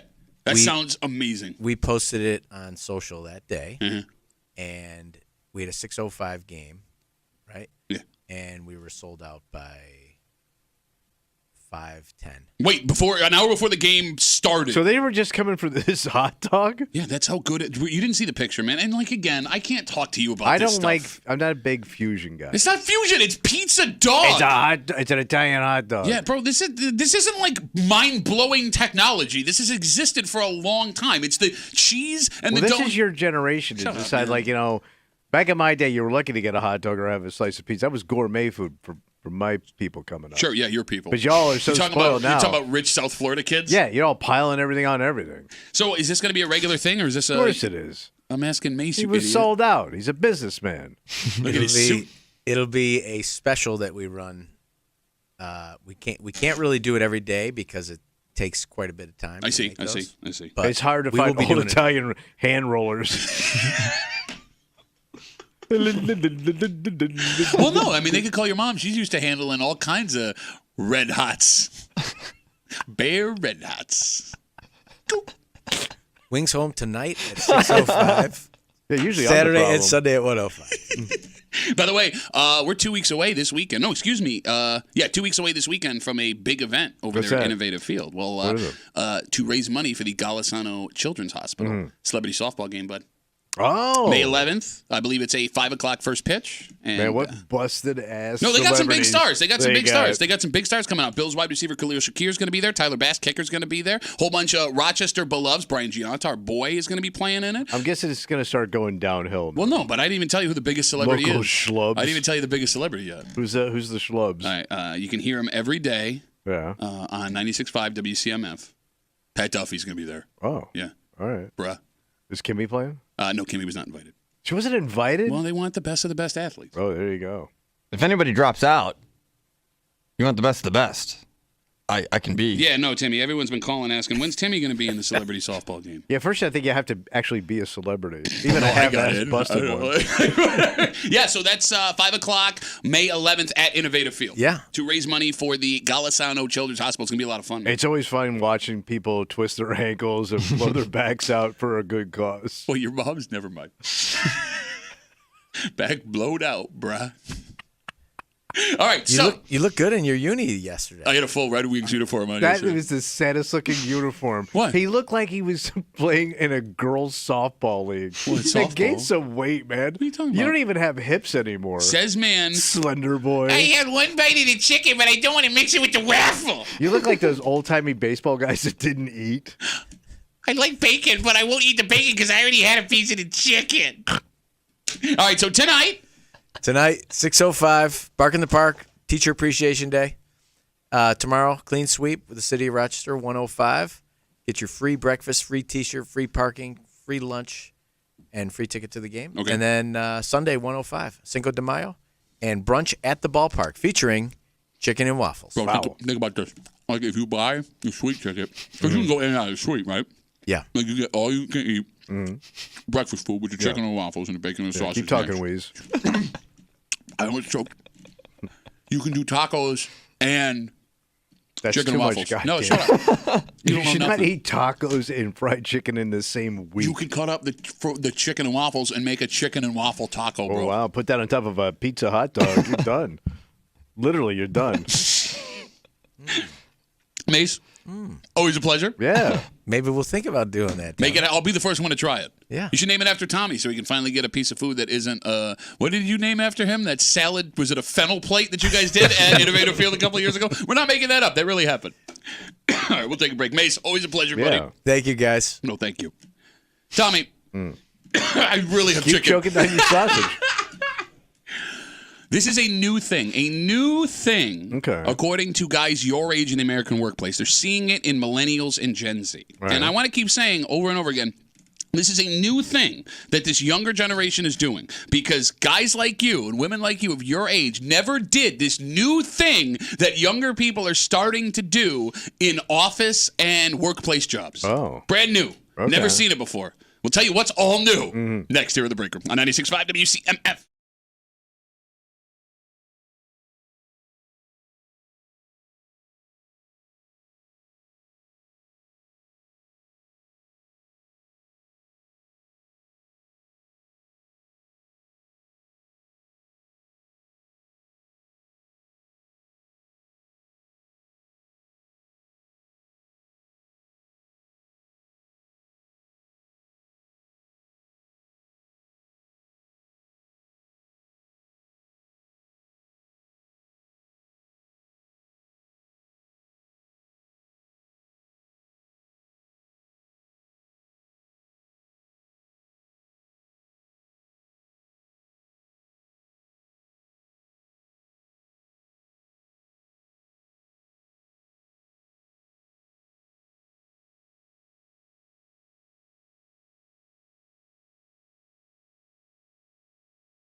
Tommy. Yeah, buddy. I'm about to share with you a new trend showing up in younger employees in workplaces across America. What are they doing? Well, it's new to everyone who has never once held a job in their life. Okay. Because what they're positioning as this like negative trait in Gen Z and millennials has been happening since work started. And when you have a job you don't like and that doesn't treat you great, what other way is there to handle this? Oh. You're hanging out in the break room, Rochester's Classic Rock 96.5, WCMF just after 9:30ish. It's Friday. You know what that means? Oh, we're going to get a little creepy. That's right, Creep Cat coming at you. And there is one fast food restaurant that is successful, and everybody loves them, Yeah. but they don't know what they are. Because once again, they're trying to debut a new food that just doesn't line up with what they do. Okay. And we'll get to it just after 9:30 here in the break room on CMF. By the way, right now, you can visit the contest page at WCMF.com. Oh, what am I going to win? Enter for your chance to win a pair of tickets to see Dane Cook October 10th. Big show, buddy. That's right. It'll be at the Kodak Center, courtesy of Live Nation. Tickets go on sale today in exactly 49 minutes at Ticketmaster.com. Tommy, there's a new term floating around the American workplace. What happened? It's called resenteeism. Are you familiar? Resenteeism? How's that work? Resenteeism. Do I resent something? Yeah. It's something that Gen Z and millennial workers have started doing, according to their bosses, the past couple of years. You do the bare minimum at your job, just enough to not get fired because you feel burnout, underappreciated, and like you're stuck in a dead-end situation. Why don't you just move on? Well, sometimes people don't have that opportunity. No, but remember they said they're looking for people in these different jobs. I don't know if that's still a thing. Oh, the great resignation? Yeah, I mean, that was 4 years ago, 3 years ago. Now, all right. here's So the thing. you just half-ass it. Yeah. Resenteeism, doing the bare minimum of your job, just not enough to get fired, is a new thing. A new thing, Tommy. You slack ass. Yep, that no one's ever done before, that you've never heard of before in your life. This is a new thing. Are they serious? Well, I'm King Slack, so, if you're looking at me, you're right. No, but it ain't you. It's everybody listening to this show. Who decided this was a new thing and not something everyone has been doing since the beginning of time? Milking it, slack assing it. Yeah. I mean, like, is there a person listening to this show, sincerely? There are people that, bust ass 24/7. No, but you've never had a job where you did just enough to not get fired. Not one job in your life. But nobody ever wants to admit that. Why? I always showed up and did a job. No, showing up and doing You're the lucky job. to have a job. Back in my day, they post a job, there'd be 20 men waiting for that job, and only one guy would get it, and the rest would starve to get it. There'd be a line of skeletal remains leading up to that job.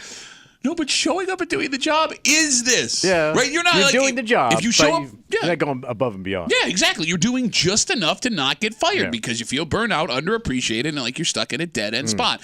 Timmy, you bust your ass. Have you ever had a job like this where you treated it this way? Kind of. Like all I have to do for my other job is kind of just show up. It's real simple. I wouldn't have said that into a microphone about a job you have. What are they going to do? now. Fire me? Yes. Fine. I've got other jobs. I'll be okay. He has like 7 jobs. Like for the job that I'm talking about, it's mostly like children are the main employees. Okay. So all I have to do is show up, and like I'm already better off than most of the people there. There are 3 things in that sentence that are wildly alarming that we don't even have time to get into right now. So with this article that talks about this new thing, resenteeism among Gen Z and millennial workers, they break it down very simply. Okay. They say resenteeism shows up the most in people who hate their jobs but are too scared to move to a new one. Because you asked why stay. Right. And there are good reasons to be nervous moving to a new job. Okay. I mean, first of all, Tommy, you have bills to pay. This job pays them. It's guaranteed income. Mm-hmm. You're gun shy based on this job that maybe a new one wouldn't make you feel better. Because they do say the grass is not always greener. Oh, yeah. I mean, things as simple as location to where you work, the comfort of knowing your coworkers. Yeah, it is a whole game changer. Right? But the most interesting part of this article, it says that 1 in 5 American workers right now say they're being taken advantage of by their employer. Okay. 20% of Americans believe that their employer is taking advantage of them. That sounds about right. I mean, I guess it's always been that way. Like people think they're getting shafted or being pushed around. 20% sounded an alarming number to me. Now, just to nail it down as to what they believe taken advantage of, they identify that as they're not earning what they should. Mm-hmm. They are working more hours than they should be. And they're doing more, being asked to do more than what they're supposed to be doing. But don't most people feel that way at their jobs? I don't know. I'm busting my ass, man. I step up. Yeah, everybody plays the hero, right? Okay, sure. You So know what I you're mean? saying you're surprised it's that low, that number? Kinda. So I'm not alarmed by that. Okay. Because I thought, based on their perception of what they do at work, they think they're far more important than they are. Okay. And getting screwed. That was, I told you my sister was the queen of this thing, man. Well, because she worked at a gas station. She worked at a gas station. She worked at Winn-Dixie Quick Check. Okay. She worked for Mobil Oil, and she worked for one of the South's largest retailers, and thought if she left, good luck, good luck, Mobil Oil, with your oil business, billionaires. I'm out. You're done.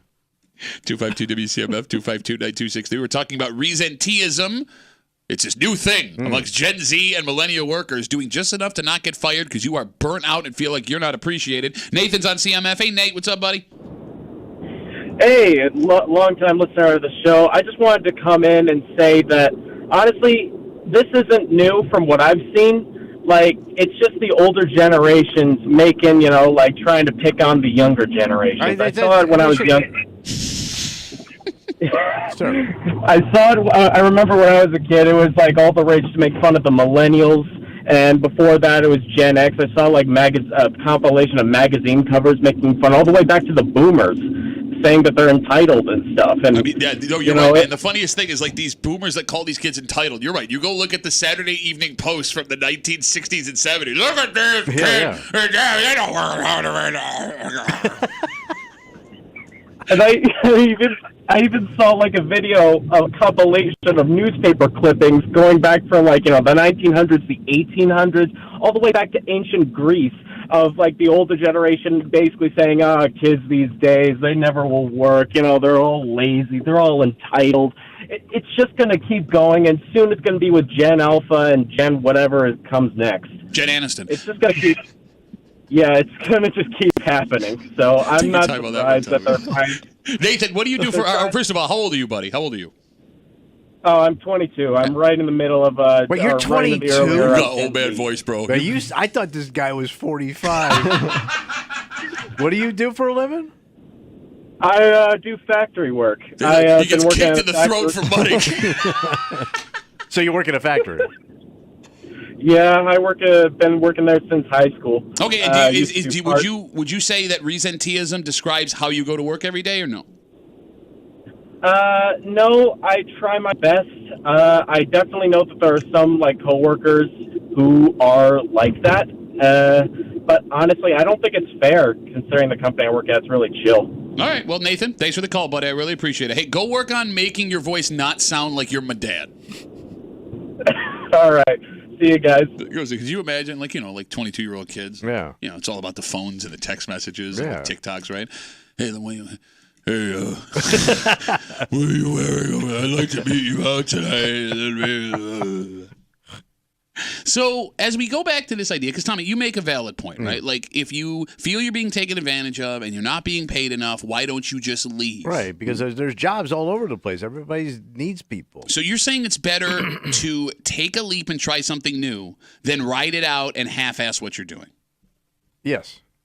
Go find something you love. Okay. Maybe you got lucky. You're already miserable, so maybe if you go over that job and you're miserable, but you didn't lose anything, you're still miserable, but maybe you turn it around a little bit. But you don't know you don't know if you didn't lose anything. I mean, it's a mystery behind that door. It is, but I would say go find a new gig. It's so funny, man. It's so easy to have this discussion when you don't have the threat of things getting worse hanging over your head, right? Because you can sit here, I got a job. But you'll get through it, man. It's America. You'll get through it, man. It's the land of opportunity. Thank you, Don King. I got through it. You got through it. All right, Timmy didn't, but I was going to say, yes. Oh, no. So 2 out of 3 ain't bad. Thank you, Meatloaf. No, man, it's we got lucky. Yes. Right? And Timmy still got lucky despite the terrible situation he's in. And he's still young enough to turn it around. No, he's not. He's my age. Bro, no, his life's over. I didn't even start in radio until I was 34. Yeah, and look where you are. Look at me now. Yeah, look at that jacket. I just ate free chicken. A little bit because you don't want to get fat. You left the bacon, you son of a bitch. I did. Man, I'm dying for that bacon. Look, man, I'll say this. What's I'll that? say this. You sit here and you go, it's all going to work out eventually. That's not a guarantee. I hate guys like you. And that's the other problem with guys of your generation. It worked out for you. It doesn't mean it's going to work out for the next one that rolls the dice and takes a risk. Grown ass man, you're going to be fine in this country. Says who? There's Country plenty, music? bro. Every country song tells you I'm going to be fine. You can drive out. You're going to drive by 10 grown-ass men with a sign outside on the way home that ain't going fine for You know him. why? Why? They don't listen to country music. Is that what it is? Yeah. You got to get it in the ground before the rain comes to get the girl in your four-wheel drive. 252 WCMF 252-9263. We're talking about this article in the Post talking about resenteeism. They define it as doing the bare minimum at your job, just enough to not get fired because you are feeling burnout, underappreciated, and stuck in a dead-end situation. And they use the word resenteeism, and this article says that it's something new among Gen Z millennial workers. Only doing the bare minimum to not get fired. Brand new with this generation. Let's talk to Rammer. Hey, Rammer, what's up, buddy? Hey, good morning. Happy Friday. Woo. So you remember a couple of months back I said things are different around here. I had, I cashed out, semi-retired early, but I was driving for a day job just to, basically make extra money and be able to still contribute to IRAs. So minimum wage job, doing minimal, work. And when a new manager came in, decided that, they wanted me to do more work, but weren't offering me more money, right? Sure. Things that weren't my responsibility. I was a driver, not a warehouse worker. So ended up, we parted ways, sort of involuntarily retired me. But it's like, I didn't, you got so many choices today. You said that there are jobs everywhere. Yeah. Why are you going to do more than you're being paid to do if you can go somewhere else and do less for more or less for the same? You know what you sound like, Rammer. You know what you sound like over there. What do I He sound sounds like a millennial Gen Zer. You trim bastard. All the years of boomering. He's a Ramsier.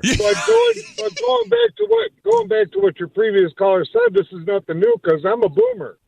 So we've been doing this for years. It's just now becoming a known thing that, people are saying, hey, I'm paid to do this job. Sure. And he's a rich guy. He cashed out early. Well, he had to go back into work after he spent all that money on that door. Oh, that's right. No, it's like, listen, the only reason I was working it was kind of like my retirement home job, Sure, I know. I get it. I'm just busting your balls. You got banged, yeah, bro. It's an We get impressive it. door. You're a fat we cat. get it. Yeah, absolutely. But if you're not actually employed with an income, you can't contribute to IRA. And at the time, I had 10 more years before I reached, retirement age. Sure, I hear you. Well, Rammer. So I wanted to contribute, and I kept working. But, now I make more in dividends than I did doing that job. See, his money works for him. Don't make him go down this road. We're going to get stuck here. Don't do this. You say these things, Tommy, and then you get mad when he starts talking about financial stuff, and you did it. I'm going door shopping today. I'm going to see what I can find. Rammer, welcome to Gen Z, buddy. Thanks for the call. I appreciate it. I mean, dividend man. Do you know what that means? Because I don't know what he said. You get the dividend. No, what is it? What is that? I ain't got no dividend. Timmy, you know what a dividend is? I only know the 3 letters. I don't know what any of them stand for. Okay. So it turns out, with going back to this discussion about fighting resenteeism, there is a way to stop it, kind of. How? Experts say all you have to do is be excited to go to work again. That's it? But they don't actually get into how to do that. So they make suggestions. They say, if you feel like you're not advancing, go to your manager, ask why, and then ask to have a timeline created for you. Okay. So I go down and go, I'm not happy. Yeah. What can I do, boss? Well, you don't have to say it like that. I mean, obviously, you're going to pick the worst thing to say because you always do in these situations. Hey, look, I feel like I'm been stuck in one spot. Yeah. I enjoy working here, and I want to continue to advance in this job. Where do you see me over the next 5 years? He's just going to pile more work on your ass, man. Why he? See, it's a female boss, and that's why you haven't been getting, because you keep calling him he. All right, so I go to my lady boss, and I say the same thing. Baby, what's the guy got to do to get a raise around here, huh? We're not talking about a raise. We're talking about advancing in your job. You mean me tickle that boardroom for you, baby? Tickle that boardroom? Yeah. What does that even mean? No, don't do it with the hands, you idiot. We're on camera. No. I'm not saying what I'm tickling. What are you tickling? Her boardroom. No, what? Her vagina is a boardroom. I didn't say vagina. What else would That's you be up to her tickling? what she wants me to Why tickle. What woman would be like, oh, that's sexy? You calling my genitals a boardroom? Big and wide? And I'm trimming to the board. With a bunch of dudes standing around it?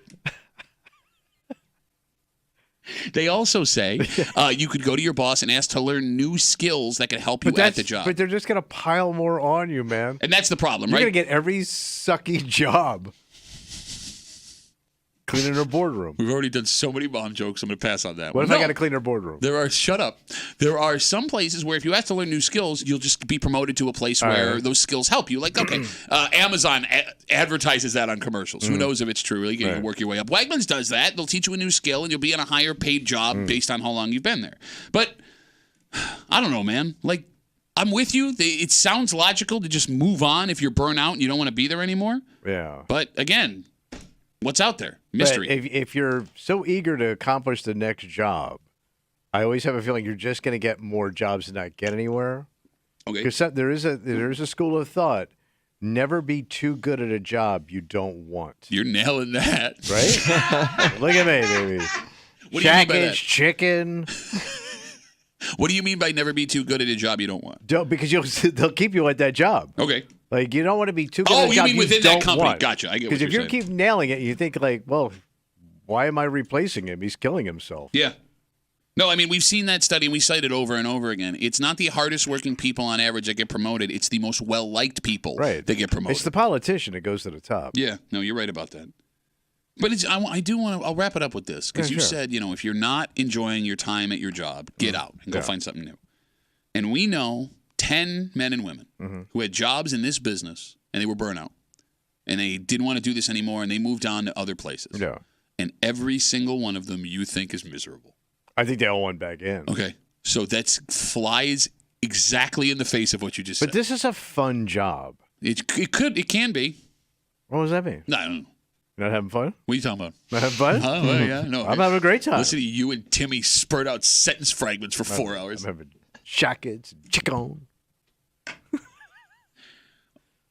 Every job can be a fun job. No. There's some jobs that just suck, You man. didn't have fun cutting meat? I like the people. The job, yeah. Well, let's say, how about a guy that has to pick up like dead bodies today? For God's like, sakes, man! mortician. God, I love this business. No, I mean maybe it is an interesting. Picking up dead grannies off their deathbed. You meet lots of I interesting love it. people with picking up dead bodies. You pick the worst possible job. Well, how about gravedigger? Okay, you're in good shape. You get to work by yourself. Oh, a lot my of fresh God. air. No, I'm serious. I've man. done that before, actually. No, you haven't. Yes, I have. My college roommate's father was a funeral director, so. Didn't they keep pushing you in the hole? Oh, my God, this one's standing up. He lives. Did you like that job? It was only for like a week, but yeah, it was fun. How about Timmy was so bad at grave digging, he was fired after a week. Because you can only go too shallow or too deep, right?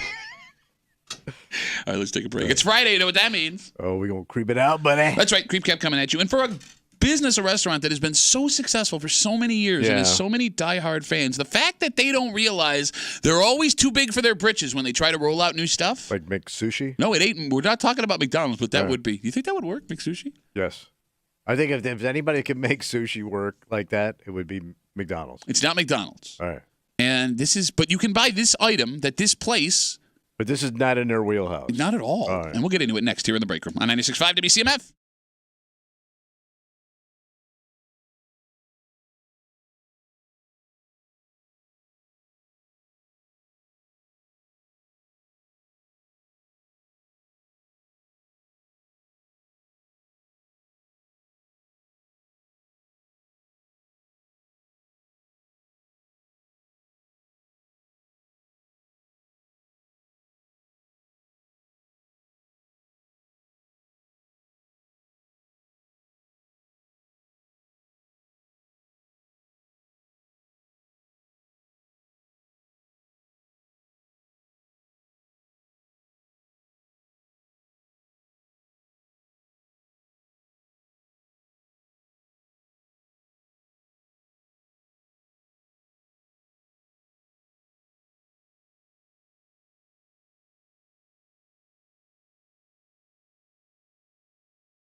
Know what you are. Oh, hell yeah. Play to your strengths. Mm-hmm. Because when you try and be something you're not, that's when things go wrong. So be honest. You can only be you. That's it. Someone needs to tell that to this fast food restaurant because this is a beloved fast food restaurant. Yeah. Sure, people make jokes, right? But people still go. Oh, yeah. They're always there for you. So why do you keep trying to be something you're not? So what are they trying? You're hanging out in the break room. Rochester's Classic Rock 96.5. WCMF. We'll get to that in just a second, but it is Friday. Oh, yeah. Despite the fact that Kimmy is not here, and Timmy, terrible time Timmy's been running the board for us, we still have all the creep collected. You're welcome. Yep. We run it back for you. All the disgusting things Tommy said. It's called the Creep Cap, and it happens now on CMF. Yeah. Oh, man. God. All right. How hard? Okay. All right. I love it.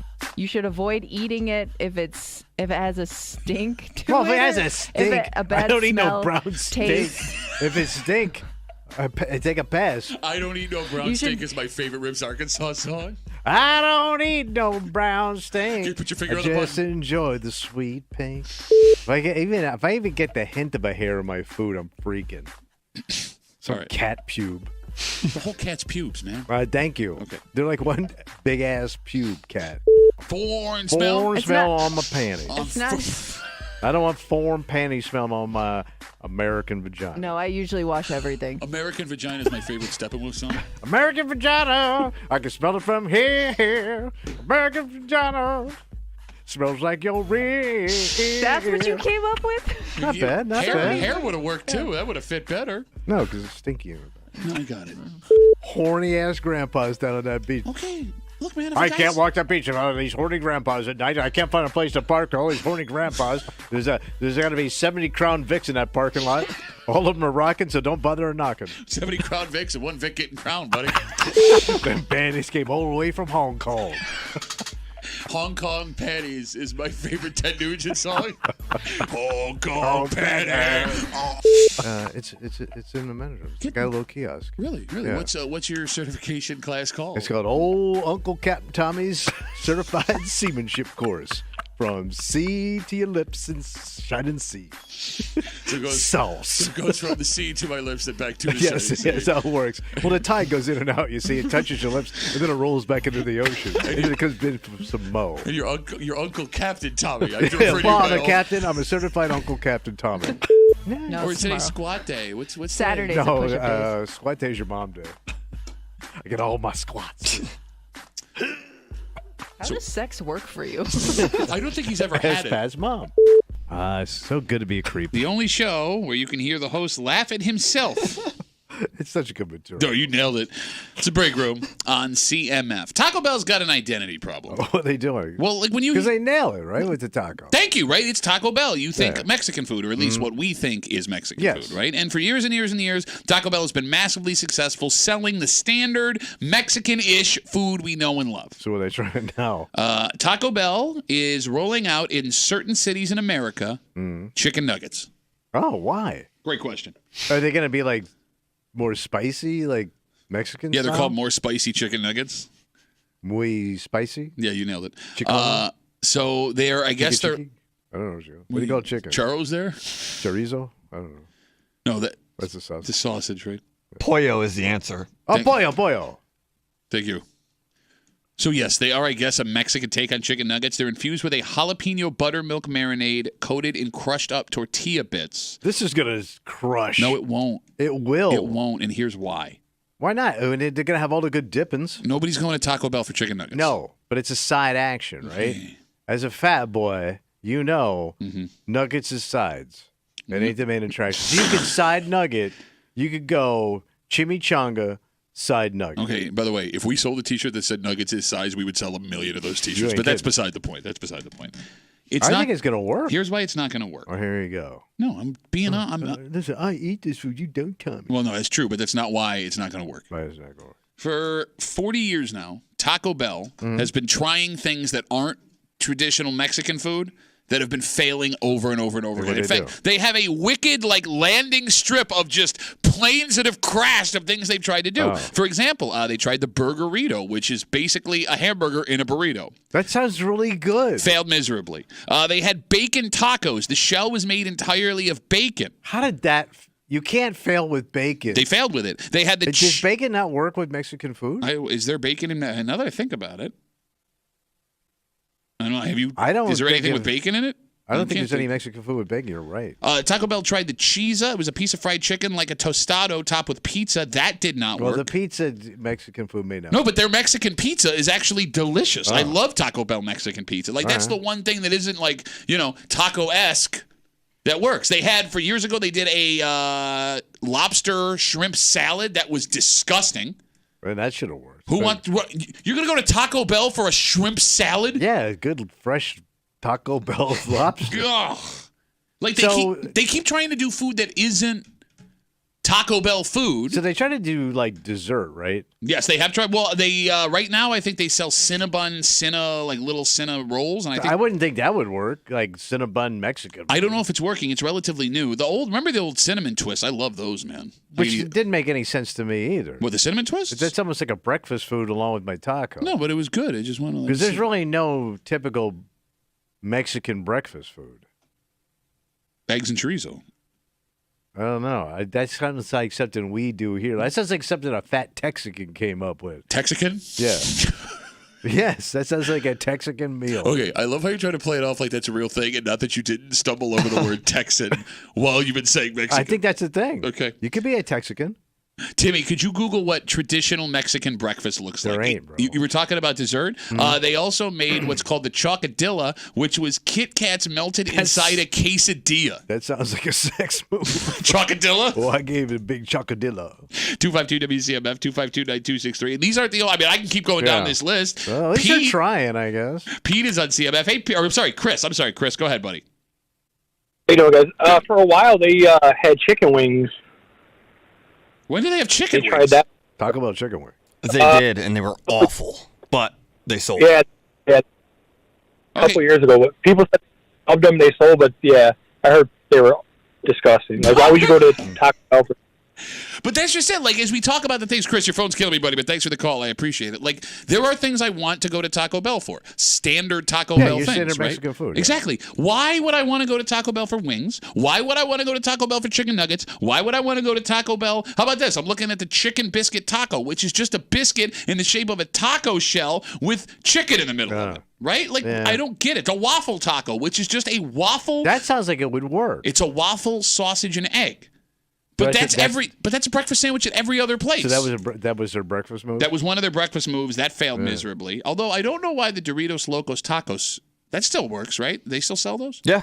I think they're coming to CMAC this summer. Doritos Locos Tacos? Yeah, they're very good. How far is heaven? That was them, right? I think so. Los Lonely's Tacos? Yeah. Timmy, what's a traditional Mexican breakfast? You had mentioned one of them. You've got tamales, and then honestly, it's like 12 things that I can't say. I'm sorry, it's in a different language. Can you guess? No. You were the one that wanted to smugly be like, it's cod, prayer, chicken is cod, prayer, and Timmy. He's going to battle. Starts with a T. Oh, my God. You're the one that has a college degree in this room. Yeah, I don't speak Spanish. I'm so done with Timmy. I'm so done with Timmy, and we have at minimum one more day with him on Monday while Kimmy's gone. 252-WCMF, 252-9263. We're talking about how Taco Bell is now going to start offering chicken nuggets in select cities as they're testing them out. All right, how about weird is this? What's that? My computer heard me because when I typed in traditional meh, it immediately said Mexican breakfast foods. Oh, well, look at that. Yeah, it's uncomfortable. But we're talking about how, and by the way, it's Cinco de Mayo this weekend. What a slap in the face. What do you mean? From Taco Bell. Well, like, you're not going to go anywhere else for Cinco de Mayo and get chicken nuggets. Yeah, true. Right? Yeah.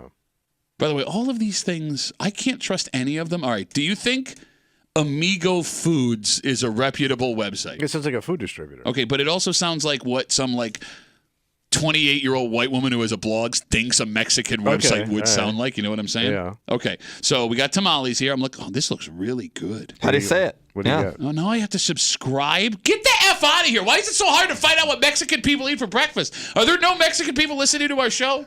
Are you guys pre-gaming for Sunday? Could be. Not even an important day to Mexican people. Yes. Not even a big deal. But I'm guessing it's not going to be what we think breakfast is. No, I'm looking at it. It's eggs, it's peppers, it's like beans. This looks delicious. Well, beans for breakfast would be great. Gordita de harina.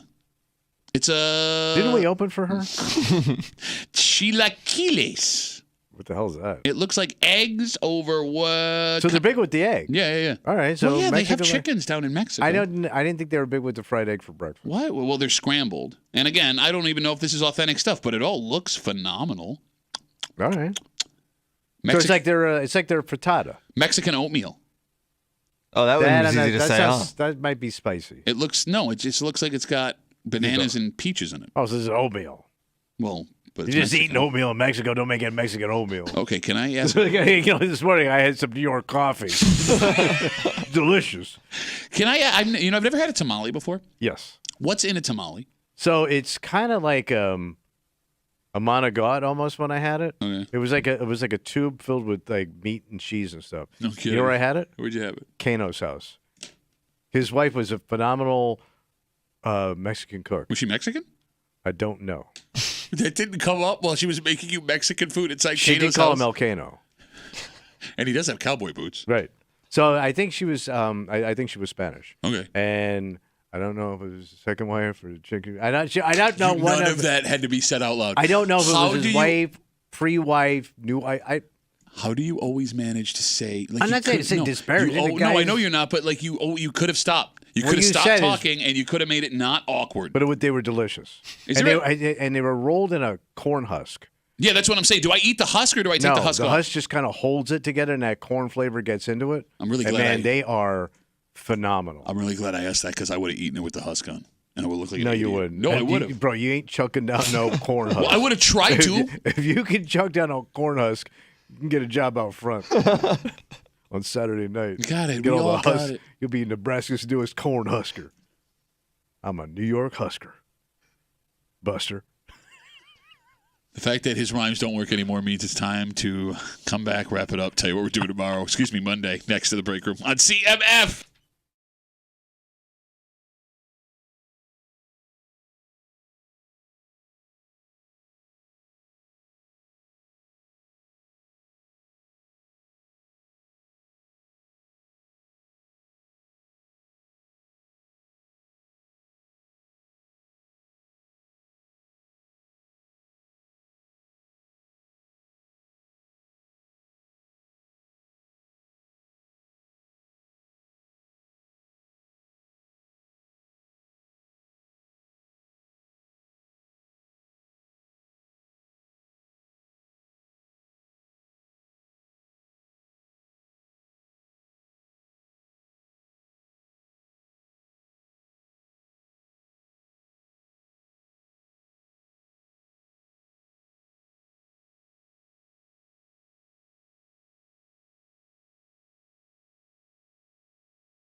That's going to be Rabbaroo. Audio Friday. Kimmyless Rabbaroo. That's right, for Friday, Break Room CMF, and we are Kimmyless guaranteed at least one more day on Monday. At least that's according to Terrible Time Timmy. Yeah. Thanks again, buddy, for filling in the last couple of days. You got it. We'll see you almost nailed it.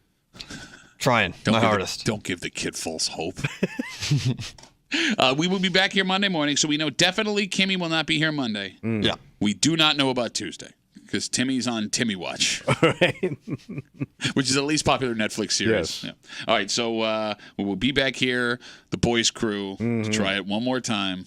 They say the fourth time's the charm. Is it? Monday morning here in the break room on CMF. For Terrible Time Timmy, who, if he survives the weekend, will be back here Monday. Right. For Tommy Muley, who looks super handsome in his jacket. Thank you, babe. Jacket's got to come off. It's warm outside right now. Oh, yeah. I'm peeling this off. Yeah, that's right, baby. Let those babies breathe with that turtleneck sweater. My name's Pat Tommy. We'll see you Monday morning, 6 a.m. in the break room on 96.5 WCMF.